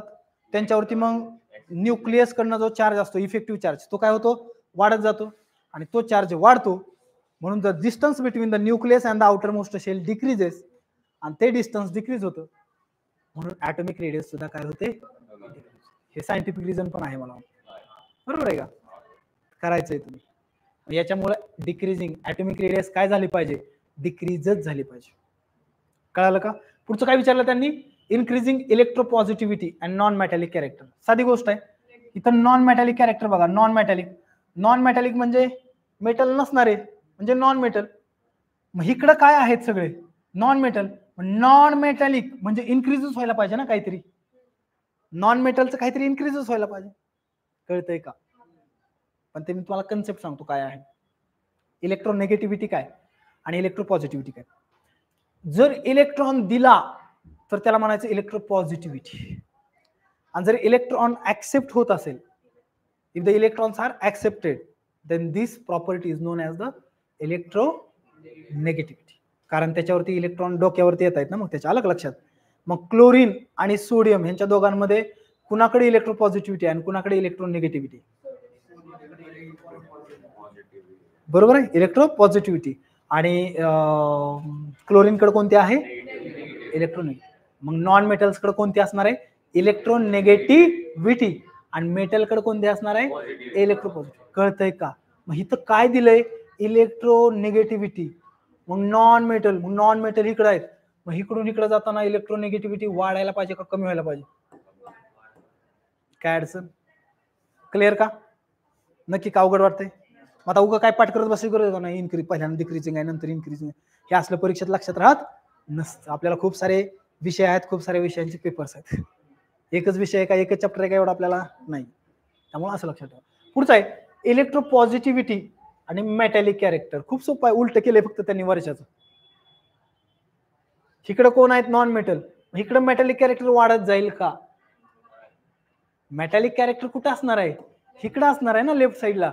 मग ते राईटला जाताना मेटॅलिक कॅरेक्टरचं काय होईल? आणि इलेक्ट्रोपॉझिटिव्हिटीचं काय होईल? कळालं का? मग आता पहिलं काय आहे? Decreasing, increasing, decreasing. कसं तुम्हाला लक्षात ठेवायचं तसं ठेवा, पण येऊ शकतं किंवा तुम्हाला दुसऱ्या पण ते फॉर्म मध्ये विचारलं जाऊ शकतं. चलो मग मला सांगा आता, in the period from left to right atomic radius, तुम्ही कंप्लीट करा फक्त. ऍटोमिक रेडियस डिक्रीजेस का इन्क्रीजेस? Atomic radius decreases. त्याच्यानंतर in the period from left to right electropositivity, electropositivity decreases आणि electronegativity correct. Metallic character correct आणि non metallic character काय अवघड आहे का? नक्की खतम. ओके, किती मार्क मिळाले आपल्याला? 3 मार्क पेपरमध्ये आलं तर. पुढचं आहे, हा पुढे बघा आता काय दिलेलं आहे त्यांनी, असं दिलेलं आहे, हा असं दिलेलं आहे, असं दिलेलं आहे. मग काय म्हटलं त्यांनी? इन्क्रीजिंग ऍटोमिक रेडियस असं म्हटलेलं आहे. सायंटिफिक रिझन पण हे आहे, बरोबर आहे का? In a group from top to bottom new shells are added, नवीन शेल्स वाढत जातात, नवीन न्यू ऑर्बिट वाढत जातात. मग न्यू ऑर्बिट जर वाढतात, अगोदर फक्त एकच ऑर्बिट होती, अजून एक ऑर्बिट वाढली, तर न्यूक्लियस पासून आउटर मोस्ट शेलचं जे डिस्टन्स आहे ते काय झालं? वाढलं ना. समज में आ रहा है की नाही? हा समजा बघा, लक्षात घ्या, आपण काय करूयात, लिथियम घेऊयात आणि सोडियम घेऊयात. हा होता 2 आणि 1, हा किती झाला? 2, 8 आणि 1. ही पहिली ऑर्बिट, ही दुसरी ऑर्बिट, ही पहिली ऑर्बिट, दुसरी ऑर्बिट, तिसरी ऑर्बिट. इथं समजा न्यूक्लियस आहे आपला, इथं न्यूक्लियस आहे, तर इथून इथपर्यंत डिस्टन्स आणि इथून इथपर्यंत डिस्टन्स, कुठल्या ह्याच्यामध्ये डिस्टन्स जास्त आहे? आता एकाच ग्रुपमध्ये. सो आपण ग्रुपमध्ये टॉप टू बॉटम जाताना काय होतात? New shells are added. साहजिकच आहे ना, नवीन जर पिरियड आपण जातोय त्या नवीन पिरियड मध्ये, तर नंबर ऑफ ऑर्बिट 100% वाढणार आहे. कारण 1 नंबरचा पिरियड 1 ऑर्बिट, 2 नंबरचा पिरियड 2 ऑर्बिट, 3 नंबरचा पिरियड 3 ऑर्बिट, 4 नंबरचा पिरियड 4 ऑर्बिट, 7 नंबरचा पिरियड किती ऑर्बिट? 7. कळतंय? हा, ऑर्बिट 7च असतील, कारण जेवढे नंबर ऑफ पिरियड तेवढेच काय असणार? Number of orbit. म्हणजे in a group from top to bottom new shells are added, आणि if the new shells are added, आपल्याला माहित आहे distance between the nucleus to the outer most shell, त्याला आपण काय म्हणतो? ऍटोमिक रेडियस, ते वाढते. आणि if the atomic radius is increases then the atomic size is also increases. आणि म्हणून इथं काय म्हटलेलं आहे? इन्क्रीजिंग काय आहे? Atomic radius. अवघड आहे का? पेपरमध्ये आले ना मग तुम्हाला कळेल, कळते त्यावेळेस कळेल की वाढत होतं का नेमकं कमी होत होतं. मग तिथं आन्सर लिहिताना आपल्याला कळतंय आता काय लिहायचं इथं. पण जर तुमचा कन्सेप्ट क्लिअर असेल तर काहीच टेन्शन घ्यायचं कारण नाही. ओके, हा, त्यामुळे क्लिअर ठेवाय काय होतंय. दुसरं काय दिलंय? डिक्रीजिंग इलेक्ट्रोनेगेटिव्हिटी, बरोबर आहे का? दुसरं electronegativity and non metallic character. Decreasing म्हटलं, याचा अर्थ काय? म्हणजे काय असतं सांगतो मी तुम्हाला. इथं हायड्रोजन आहे, इथं लिथियम आहे, सोडियम आहे, पोटॅशियम आहे. या चौघांमध्ये सांगतो म्हणजे तुम्हाला कळून जाईल. हा 1 इलेक्ट्रॉन देऊन टाकतो, हा 1 इलेक्ट्रॉन देऊन टाकतो, 2, 8 आणि हा पण 1 इलेक्ट्रॉन देऊन टाकतो, 2, 8, 8 आणि 1, हा पण 1 इलेक्ट्रॉन देऊन टाकतो. पण हा इलेक्ट्रॉन देऊन टाकण्यामध्ये फास्ट कोण देते जास्त? तर पोटॅशियम देते, वरच्या सगळ्यांच्या तुलनेत. करतंय तसं ते, आपल्या मनाने ते करतंय का? नाही. तशी त्याच्याकडे प्रॉपर्टी आहे की ह्याचा जेवढा स्पीड आहे लिथियमचा इलेक्ट्रॉन देण्याचा, त्याच्यापेक्षा जास्त स्पीड इलेक्ट्रॉन देण्याचा कोणाचा आहे? सोडियमचा आहे. किंवा त्याच्यापेक्षा जास्त अजून कोणाचा आहे? पोटॅशियम. किंवा पोटॅशियमच्या पण जास्त पुढचे हित आहेत ना अजून. अलग लक्षात काय होतंय ते, म्हणजे इलेक्ट्रॉन डोनेट करण्याचा स्पीड, जसं जसं आपण एखाद्या ग्रुपमध्ये टॉप टू बॉटम जातोय तसा तो स्पीड काय होतोय? वाढतोय. याचा अर्थ यालाच म्हटलं जाईल ना इलेक्ट्रोपॉझिटिव्हिटी. काय म्हटलं जाईल? इलेक्ट्रोपॉझिटिव्हिटी. त्यालाच म्हणायचं इलेक्ट्रोपॉझिटिव्हिटी, की तो किती इलेक्ट्रॉन म्हणजे किती वेळात देऊ शकतो किंवा किती फास्ट देऊ शकतो रिएक्शन करत असताना. मग बघा, जर इलेक्ट्रॉन तो फास्ट देतो याचा अर्थ टॉप टू बॉटम मध्ये वरून खाली जात असताना इलेक्ट्रोपॉझिटिव्हिटी वाढली पाहिजे आणि इलेक्ट्रोनेगेटिव्हिटी काय झाली पाहिजे? बघा बरं, तसंच आहे का काय? डिक्रीजिंग इलेक्ट्रोनेगेटिव्हिटी, मग इन्क्रीजिंग काय असणार आहे? इलेक्ट्रोपॉझिटिव्हिटी. कळालं का? आणि खरं तर ह्यांनी तिथं काय द्यायची गरज नव्हती, हे नॉन मेटॅलिक किंवा मेटॅलिक कॅरेक्टर, पण ते ठीक आहे, त्यांनी दिलंय म्हणून ते आपण पण करूयात. मग काय असणार आहे? जर इलेक्ट्रोनेगेटिव्हिटी डिक्रीज होते तर कसलं कॅरेक्टर डिक्रीज होतंय? नॉन मेटॅलिक पण डिक्रीज होते. कारण इलेक्ट्रोनेगेटिव्हिटी डिक्रीज होते याचा अर्थ ते म्हणजे काय होतंय?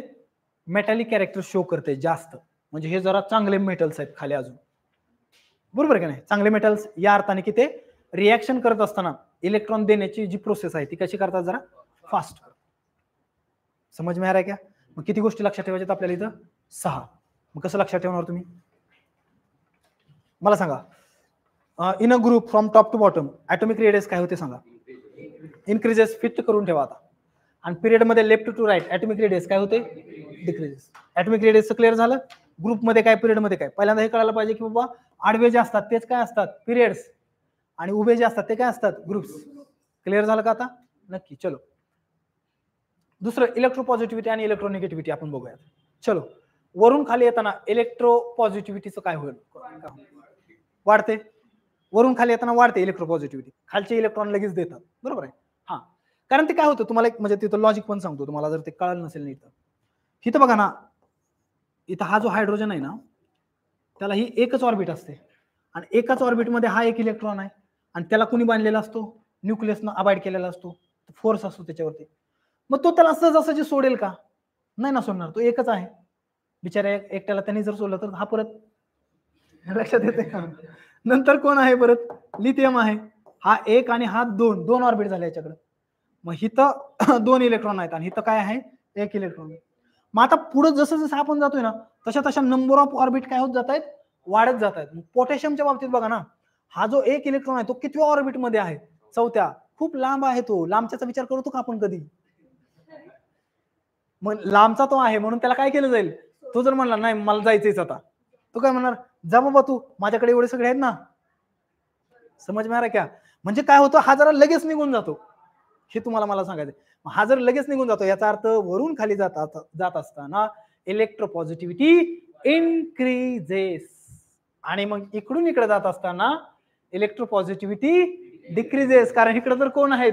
Non metal. मग काय वाढणार आहे इकडं? इलेक्ट्रोनेगेटिव्हिटी. आणि काय वाढणार आहे इकडं? Non metallic character. वरून खाली जाताना काय वाढणार आहे? Metallic character. एकदा दोनदा हे जर तुम्ही जास्त रिवाइज केलं तर तुमचं ते पाठच होऊन जाईल. परत जर कन्सेप्ट जरी तुमच्या लक्षात नाही आला तरी पण चालू शकतो. समज में आ रहा है? नक्की. मला वाटते कंटाळा आलाय तुम्हाला, हा ना? चलो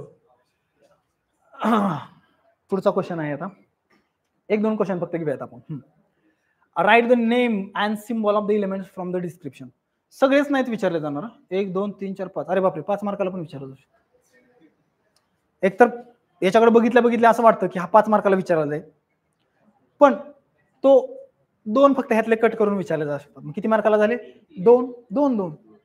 ह्यातले 2 कट करणार आणि तेवढेच विचारणार, किंवा तुम्हाला फक्त एकच विचारलं, 1 मार्काला पण 1 विचारला जाऊ शकतो. कळालं का? सगळेच करून टाका ना, मग कशाला सोडायचं आपण. चलो बघूया त्याची उत्तर काय आहेत ते. Write the name and symbol असं म्हणतंय तुम्हाला, ते एकाच मार्काला आहे. तिथे तुम्हाला काय 2 मार्क देणार नाहीत, एकाला अर्धा मार्क आहे. The atom having the smallest size. Helium आहे का हायड्रोजन आहे? क्लिअर झाले का तुमचं ते? नक्की. हायड्रोजन का हेलियम ह्याच्यामध्ये जमलिंग आहे का? नाही ना. आणि काय लिहायचं कंसात? काय अडचण? जे सिम्बॉलचं नाव असतं पहिलं त्यातलं जे लेटर असतं ते कॅपिटलच असतं. क्लिअर झाले? असं करायचं नाही, याची अलाउड नाही, असं ते रायटिंगची पद्धत नाहीये तशी, त्यामुळे ते लक्षात ठेवा. पुढं the atom having the smallest atomic mass. सगळ्यांना माहित आहे, हायड्रोजन आणि कंसामध्ये कॅपिटल एच. सुटसुटीतल्या व्यवस्थितल्या उगत त्याच्यातच गोंधळ जास्त घालू नका. पुढं C number, the most electronegative atom कोणता आहे? फ्लोरीन. फ्लोरीनचं स्पेलिंग महत्वाचं आहे.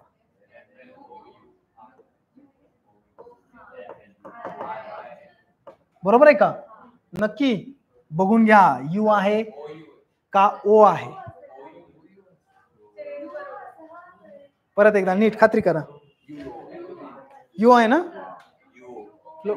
फ्लोरीन. आणि कंसामध्ये, ठीक आहे, बरोबर आहे, बरोबर आहे, एफ ई आणि त्याच्यानंतर डी. बरोबर आहे ना? आता the Nobel gas with the smallest atomic radius. Nobel gas कोण आहे? हेलियम. हेलियम आणि कंसामध्ये एच. पुढं the most reactive non metal, परत एकदा फ्लोरीनच आहे. आणि कंसामध्ये कॅपिटल एफ आणि स्मॉल ई. 5 मार्काला आला तर बघा 5 पैकी 5 तुम्हाला मिळू शकतात. आयनचं का? हो सॉरी फक्त एफच आहे. ओके हा नाही गोंधळ घालू नका इथं फक्त काय आहे, कुठे गेला हा फ्लोरीन, हा फक्त एफ आहे. कारण एफ जो आहे तो कुणाचा आहे, फ्लोरीनचा नाही, हा कुणाचा आहे, आयरनचा आहे. F correct. तिथं पण मगाशी तिथं लक्षात ठेवा. ओके क्लिअर का? मग हे पहिल्यापासून एकदा बघूयात अजून. हा the atom having the smallest size helium, spelling यायला पाहिजे करेक्ट, त्याचा सिम्बॉल पण करेक्ट यायला पाहिजे, कंसामध्ये लिहायचं. The atom having the smallest atomic mass, बरोबर आहे का, हायड्रोजन. बऱ्याच जणांना याचा पण स्पेलिंग येत नाही, आणि capital H. The most electronegative atom fluorine, परत एकदा फ्लोरीनचं स्पेलिंग बघून जावा, आणि ते कॅपिटल एफच आहे, एफ ई नाही. ओके खूप दिवस झाला मला काय म्हणते त्याला प्रॅक्टिस करून, काय काय गोष्टी लगेच अशा जनरल वाटतात की एफ ई म्हणजे काय आहे, फ्लोरीन. ओके असं झालं नाही पाहिजे. फॉस्फरसचं काय आहे, फक्त पी. आपण मनाने सिम्बॉल तयार करायचे नाही, फॉस्फरस म्हणून पीएच किंवा काहीतरी वेगळं असं, जे सिम्बॉल आहे ते ठरलेले आहे त्याचे. पुढं द मोस्ट इलेक्ट्रोनेगेटिव्ह ॲटम झालं. The Nobel gas with the smallest atomic radius helium, H. आणि त्याच्यानंतर काय, the most reactive non metal. कळतंय का? द मोस्ट रिएक्टिव्ह मेटल म्हटलं तर सांगा बरं. करेक्ट. काय आहे मग, पोटॅशियम आहे, पोटॅशियम. आणि हे जाता जाता एकदा बघूया तसं आपण. ओके येते का? यातले पण विचारले जाण्याची शक्यता आहे, आणि करायचे तुम्ही ते. तुम्हाला जी ती फाईल दिलेली आहे ती कशासाठी दिलेली आहे माहिती का? करेक्ट. घरी गेल्यानंतर तुम्ही ते बघायचं, त्याच्यातल्या प्रत्येक प्रश्नाचं उत्तर बघायचं. लक्षात येते, पेपर झाल्यानंतर तुम्हाला कळेल की काहीतरी कळेल. हा write the names from the description. काय विचारलं त्याने, A the period with electrons in the shells KLM. The period with the electrons in the म्हणजे 3 ऑर्बिट. बघा तो मगाचा कन्सेप्ट तिथे लागू झाला. Number of period is equal to number of shells किंवा ऑर्बिट. मग इथं 3 दिलेत ना त्यांनी, किती दिलेले आहेत आपल्याला, 3. मग लगेच कळून जाईल पहिली ऑर्बिट आहे, दुसरी ऑर्बिट आहे, तिसरी ऑर्बिट आहे. म्हणून या ठिकाणी आपल्याला सांगता येऊ शकतं की हा कसला पिरियड आहे. मग बघा आता लिहिण्याची पद्धत अशी आहे, मग हीच बरोबर आहे का असं काही नाही, तुम्ही काय करू शकता, ते पण लिहू शकता. काय अडचण, फक्त काहीतरी लिहा, हे महत्वाचं आहे. ओके बरोबर असणार आहे. The group with valency 0, 18th group वाला, बरोबर आहे, क्लिअर.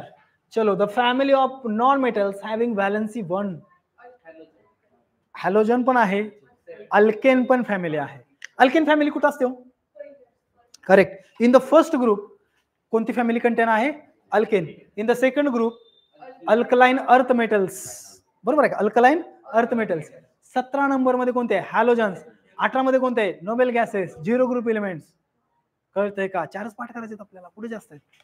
पहिल्यामध्ये अल्किन, अल्किन नीट आठवा. अल्केन, अल्किन, अल्काइन ते सगळं नव्या चॅप्टर मध्ये कार्बन कंपाऊंड्स. इथं नाहीत. कसली फॅमिली आहे, अल्कली मेटल्स. अल्कली, कसली कली, अल्कली. लक्षात येते, अल्कली मेटल्स आहेत. पहिल्यामध्ये अल्कली मेटल्स, दुसऱ्यामध्ये अल्कलाइन अर्थ मेटल्स, 17 मध्ये हॅलोजन्स, हॅलोजनची फॅमिली, आणि 18th मध्ये कोणते आहेत, नोबेल गॅसेस, 0 ग्रुप. आ रहा है क्या समझ में, नक्की. चलो आगे बढ़ते. हा हे झालं. The family of metals having valency 1. आता मेटल्स विचारले पर्टिक्युलर, हो सॉरी इथं नॉन मेटल त्यांनी विचारलं होतं बरं का. The family of non metals having valency 1, ह्याचं उत्तर फक्त एकच येऊ शकतं, कोणतं, हॅलोजन फॅमिली. गडबड करायची नाहीये. The family of metals having valency 1, आणि हा आता इथं काय येणार आहे, अल्कली, बरोबर आहे का, अल्कली फॅमिली म्हणा किंवा अल्कली मेटल्स. आणि जर तुम्हाला अजून चांगलं सांगायचं असेल तर कंसात टाका group number 1.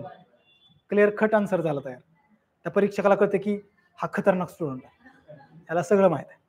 Out of marks.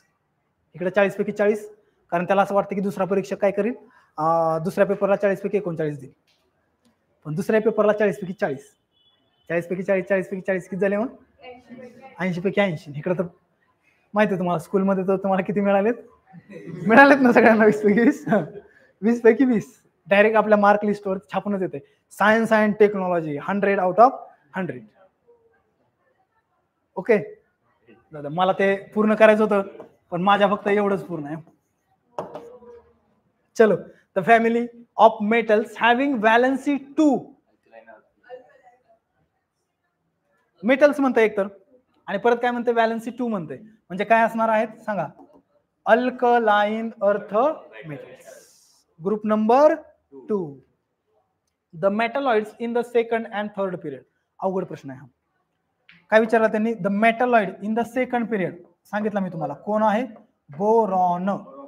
आणि थर्ड मध्ये कोणता आहे, सिलिकॉन. याचा ऍटॉमिक नंबर किती आहे माहिती का, 5. याचा किती आहे, 14. मग अशी तुम्हाला सांगितलं मी, हे 2 पाठ करा मेटलॉइड्स, बोरॉन आणि सिलिकॉन. बोरॉन आणि सिलिकॉन पाठच करा. ते असे पण तुम्हाला जनरली विचारलं जाऊ शकतात की नेम एनी 2 मेटलॉइड्स. त्यावेळेस तुम्हाला तिथं स्पेलिंग सहित ते आलं पाहिजे. ऍटॉमिक नंबर सहित नाहीत विचारणार शक्यतो, पण 5 आणि 14 तुम्हाला माहित पण असेल. पुढचा आहे, काय विचारलं त्यांनी, 2 एलिमेंट्स हॅव्हिंग व्हॅलन्सी 4. मग तुम्ही काम सोपं करायचं, काय करायचं माहिती का, 2 4 2 8 4 फक्त असं काहीतरी करायचं. आणि हा मग कोणता आहे, पहिला कार्बन आहे, आणि नंतरचा कोणता आहे, सिलिकॉन आहे. अजून एखादा येऊ शकतो का कोणता, हा 2च पाहिजेत त्यांना, पण अजून एखादा सांगता येऊ शकतो का आपल्याला. तर 1 ते 20 मध्ये एवढे 2च आहेत, हे 4 वाले. आलं का लक्षात. पुढे खूप सारे आहेत, पण ते तुम्हाला माहित आहेत का नाही. बघा, त्यांनी 3 विचारले का, मी तुम्हाला सांगितले तुम्हाला एलिमेंट कुठपर्यंत पाठ करायचे आहेत, 1 to 20. आज वाटलंच तर घरी जाऊन एकदा रिवाइज करा, ज्याच्यावरती तुम्हाला 2 किंवा 3 प्रश्न सुटू शकतात इझिली. बघा ना, एक सरळ सरळ दिला, X is an element having electronic configuration 282. Then answer the following questions. Name the element, magnesium. बरोबर आहे का, चालूच होतोय. तो मेटल आहे का नॉन मेटल आहे, तो मेटल आहे. कळतंय ना, एखादा एलिमेंट मेटल आहे का नॉन मेटल आहे हे तुम्हाला ओळखायला येतं का. त्याच्या लास्ट ऑर्बिट मध्ये इलेक्ट्रॉन्स बघायचे, 1 असेल, 2 असेल, 3 असेल, 3 पर्यंत असतील का, तर तो मेटल असतो. 4 असेल ना, तर तो एकतर मेटलॉइड असू शकतो किंवा नॉन मेटल असू शकतो, मेटल नसतो. आणि 4च्या पुढे असेल ना, 5 6 7 8, तर तो कसा असतो, नॉन मेटल. फिक्स म्हणजे फिक्स. कळालं का, नक्की. अवघड वाटतंय का, किती क्वेश्चन त्यातले कंप्लीट झाले मला सांगा.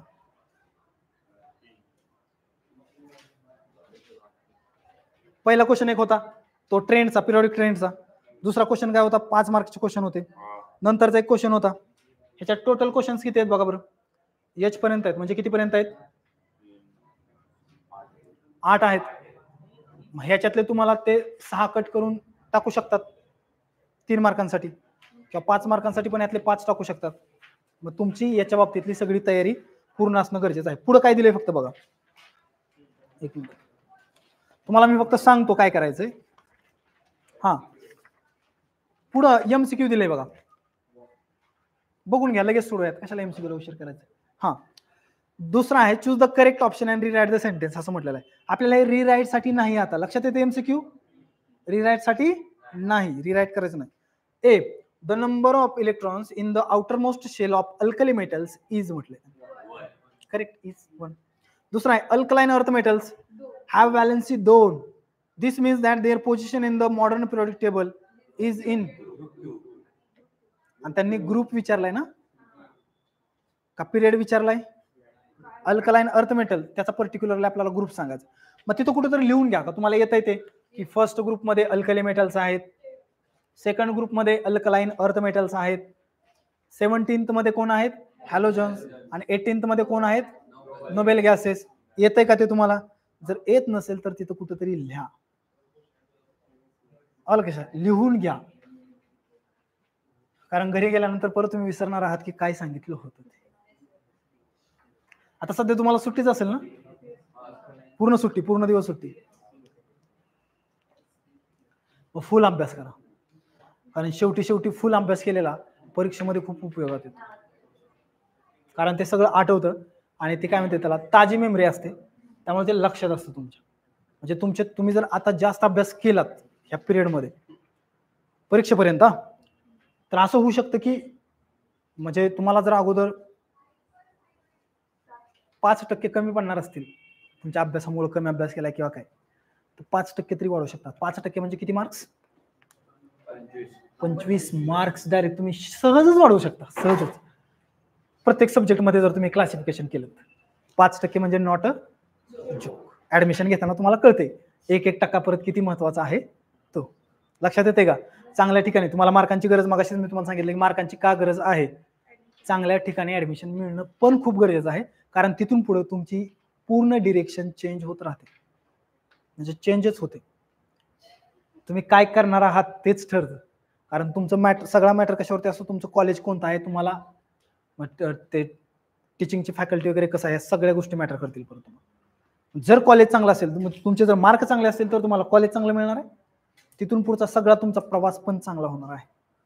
त्यामुळे जेवढे जास्तीत जास्त मार्क्स तुम्हाला घेता येतील तेवढे जास्तीत जास्त मार्क्स घ्या, कारण कॉलेजमध्ये ऍडमिशन घेताना कट ऑफ किंवा मेरिट लिस्ट खूप हायर, म्हणजे खूपच हाय लेवलची असते, त्यामुळे खूप जास्त स्टडी करा. पुढं C, molecular formula of the chloride of an element X is HCl असं म्हटलं त्यांनी. This compound is in solid having high melting point, which of the following element be present in the same group as X. HCl दिलंय त्यांनी बरं का, याचा अर्थ valency exchange होत असते. Cl ला व्हॅलन्सी एकच आहे, याचा अर्थ खालीपैकी कुणाची व्हॅलन्सी एक आहे, NH. तिथं लिथियम पर्याय असता तरी तो बरोबर आला असता, किंवा पोटॅशियम असता तरी तो बरोबर आला असता. मग मला तुम्हाला हा प्रश्न विचारायचा आहे,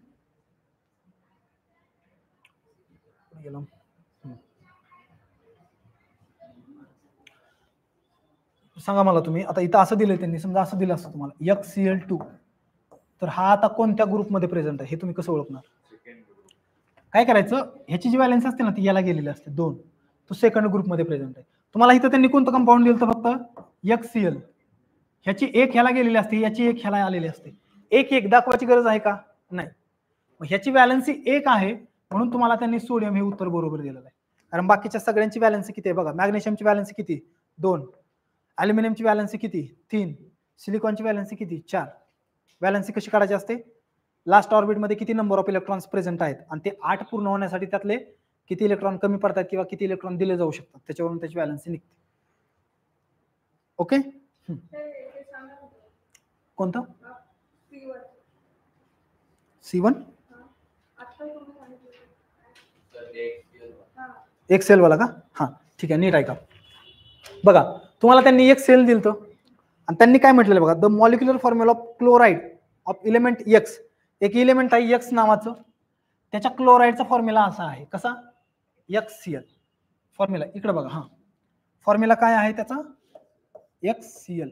म्हणजे इथं कोणतं तरी एलिमेंट प्रेझेंट आहे, फक्त त्यांनी त्याचं नाव दिलेलं नाही, X फक्त त्यांनी इथं यूज केलेलं आहे. सॉलिड आहे असं पण त्यांनी म्हटलेलं आहे, आणि हाय मेल्टिंग पॉइंट आहे असं पण त्यांनी म्हटलेलं आहे. इथंच उत्तर खरं तर क्लिअर होऊन जातं की ते सॉलिड आहे, हाय आहे, क्लोराइड आहे, 100% ते काय असणार आहे? NaCl असणार. क्लिअर होऊन जातं. तरी पण आपण बघूयात की NaCl असो KCl असो आपल्याला माहित नाही, आपण बघूयात HCl. Which of the following elements B present in the same group as X असं म्हटलेलं आहे की खालीलपैकी कोणतंही असं एलिमेंट असेल की Xच्याच ग्रुपमध्ये प्रेझेंट असेल. आता नीट आहे का, मी तुम्हाला काय सांगतो, कोणतं पण कंपाऊंड कसं तयार होतं, याची जी व्हॅलन्सी असते ती याला जात असते आणि याची जी व्हॅलन्सी असते ती याला येत असते. उदाहरणार्थ ऑक्सिजनची व्हॅलन्सी 2 असते, हायड्रोजनला आली, आणि हायड्रोजनची व्हॅलन्सी 1 असते, ती कुणाला गेली? असं कंपाऊंड तयार होत असतं. तसं इथं काहीच नाही, म्हणजे 1 आहे, याचा अर्थ हे जे X आहे त्याची व्हॅलन्सी किती आहे? 1. ह्याची 1 व्हॅलन्सी याला गेलेली आहे, आणि याला पण काहीच दाखवलेलं नाही, 2 नाही दाखवलं, 1 नाही दाखवलं किंवा 3 नाही दाखवलं, याचा अर्थ Cl ची पण व्हॅलन्सी किती आहे? 1. मग याची व्हॅलन्सी 1 आहे, मग खालीलपैकी फक्त तुम्हाला एलिमेंट असं बघायचं ज्याची व्हॅलन्सी 1 येऊ शकते. मग कोण आहे बघा? सोडियम. मग प्रत्येकाचं तुम्ही जर इलेक्ट्रॉनिक कॉन्फिगरेशन लिहिलं सोडियमचं 2, 8 आणि 1, व्हॅलन्सी किती आहे? 1. पुढं 2 8 2 मॅग्नेशियम, व्हॅलेन्सी किती आहे 2. पुढे आहे ॲल्युमिनियम 2 8 3, व्हॅलेन्सी किती आहे त्याची 3. पुढे आहे सिलिकॉन 2 8 4, व्हॅलेन्सी किती आहे 4. कळालं का? म्हणून मी तुम्हाला सांगितलं. दुसरं समजा तुम्हाला असं कंपाऊंड दिलं असतं HCl2, याचा अर्थ ह्याची व्हॅलेन्सी आहे ना ही ती एक्सचेंज झालेली आहे कंपाऊंड तयार होत असताना. कंपाऊंड तयार होत असताना एक्सचेंज होत असते. मग हा कुठल्या ग्रुपमध्ये प्रेझेंट पाहिजे? मॅग्नेशियम येऊ शकतो का? येऊ शकतो. असं जर आलं तर सांगा आता खालीलपैकी कोणता एलिमेंट आहे तो तुम्ही मला सांगायचं. कॉपर आहे का आयरन आहे का ॲल्युमिनियम आहे का मॅग्नेशियम आहे? कळालं का? क्लिअर का? नक्की. चलो पुढचा डी मला वाटतं की राहिलाय. हा एक घेऊयात आपण. In which block of the modern periodic table are non metals found? मग अशी सांगितलं. किती ब्लॉक असतात टोटल? कोणकोणते?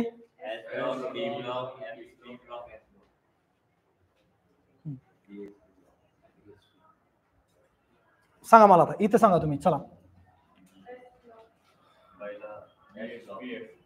हा ग्रुप नंबर 1 2 हा कोणता ब्लॉक असतो? हा कोणता ब्लॉक असतो? बरोबर आहे का? सगळे स्मॉल लेटर आहेत. हा कोणता ब्लॉक असतो? हा पण स्मॉलच आहे. आणि इथे एक असतो. बरोबर आहे. हा कोणता ब्लॉक असतो? F block. आठवतंय का? म्हणजे असे किती ब्लॉक्स प्रेझेंट आहेत. मग असा कोणता ग्रुप आहे की ज्याच्यामध्ये नॉन मेटल्स फाउंड होतात? कोणता आहे? सोपा आहे का? अवघड आहे का? चलो पुढचा आहे 3 नंबरचा एक. अन एलिमेंट हॅज इट्स. बघा हा क्वेश्चन आहे का मगाच्या क्वेश्चन सारखा जो त्यांनी 23 ला एक्झामला रिसेंट एक्झामला विचारलाय तो तसा मग पाठ करूनच ठेवा. An element has its electronic configuration as 282. Now answer the following questions. पहिला, what is the atomic number of this element? किती? 12. What is the group of this element? Second, to which period does this element belong? Third period. With which of the following elements would this element resemble? Atomic numbers are given in the bracket. म्हणजे खालील दिलेल्यापैकी कोणत्या element बरोबर तो काय करेल? रिझेंबल दाखवेल स्वतःचा. कसं शोधणार आता कोणत्या बरोबर तो रिझेंबल करेल असं? प्रत्येक जणाचं इलेक्ट्रॉनिक कॉन्फिगरेशन लिहायचं आणि त्याच्या लास्ट ऑर्बिट मध्ये जर 2 येत असेल तर 100% तो रिझेंबल करतो. बघा बरं पहिला कोण आहे? नायट्रोजन. काय येईल त्याचा? 7 ॲटॉमिक नंबर असतो. 2 5 त्यांनी त्याचे ॲटॉमिक नंबर सुद्धा तुम्हाला प्रोव्हाइड केले. 2 5. 5 वाला आणि 2 वाला असा सेम असेल का? नाही. कारण in a group the number of valence electrons are the same. ह्याचे जर नंबर ऑफ व्हॅलन्स इलेक्ट्रॉन 2 असतील तर ह्याचे पण किती? 2. ह्याचे पण किती? 2 2 2 2 1 1 1 1 1 अशा पद्धतीनेच ते असतं. Elements present in the same group show same valency. Scientific reason आहे, विचारला जाऊ शकतो. मग खालीलपैकी कोण आहे बघा बरं? बेरिलियम आहे का? बेरिलियम 4 नंबरचा बेरिलियम आहे का? कारण त्याचं कसं येईल? 2 आणि 2. ऑलरेडी तुम्हाला काय दिलंय? 2 8 2 2 2. अवघड आहे का? नक्की. मग घरी काहीतरी होमवर्क घ्या आता जाता जाता खुशीत. राईट सायंटिफिक रिझन्स 1 2 3 4 5 5 दिलेले आहेत. 5 पण हे जे the third period contains only 8 elements even though the electron capacity of the third shell is 18 electrons. ठीक आहे. याचं उत्तर नाही का नीट दिलेलं तुम्हाला कुठं? दुसरीकडं नाही म्हणजे नीट दिले का असं मला तुम्हाला किती किती पॉईंट दिलेत त्यांनी तयार करून? ठीक आहे. एक काम करा. हा 5 सेकंद बाकी आहेत आपल्याला. आपण थांबूयात. सगळे तयार करून या. तुम्हाला जे ईचं उत्तर आहे ते फक्त काय करा? ब्लँक ठेवून आणा. उद्याच्याला मी तुम्हाला त्याचे पॉईंट तयार करून देतो. पण बाकीचे लिहून आणताय का? नक्की लिहून तर आणाच, समजून पण घेऊन या. ओके ठीक आहे. थँक्यू. थांबूयात.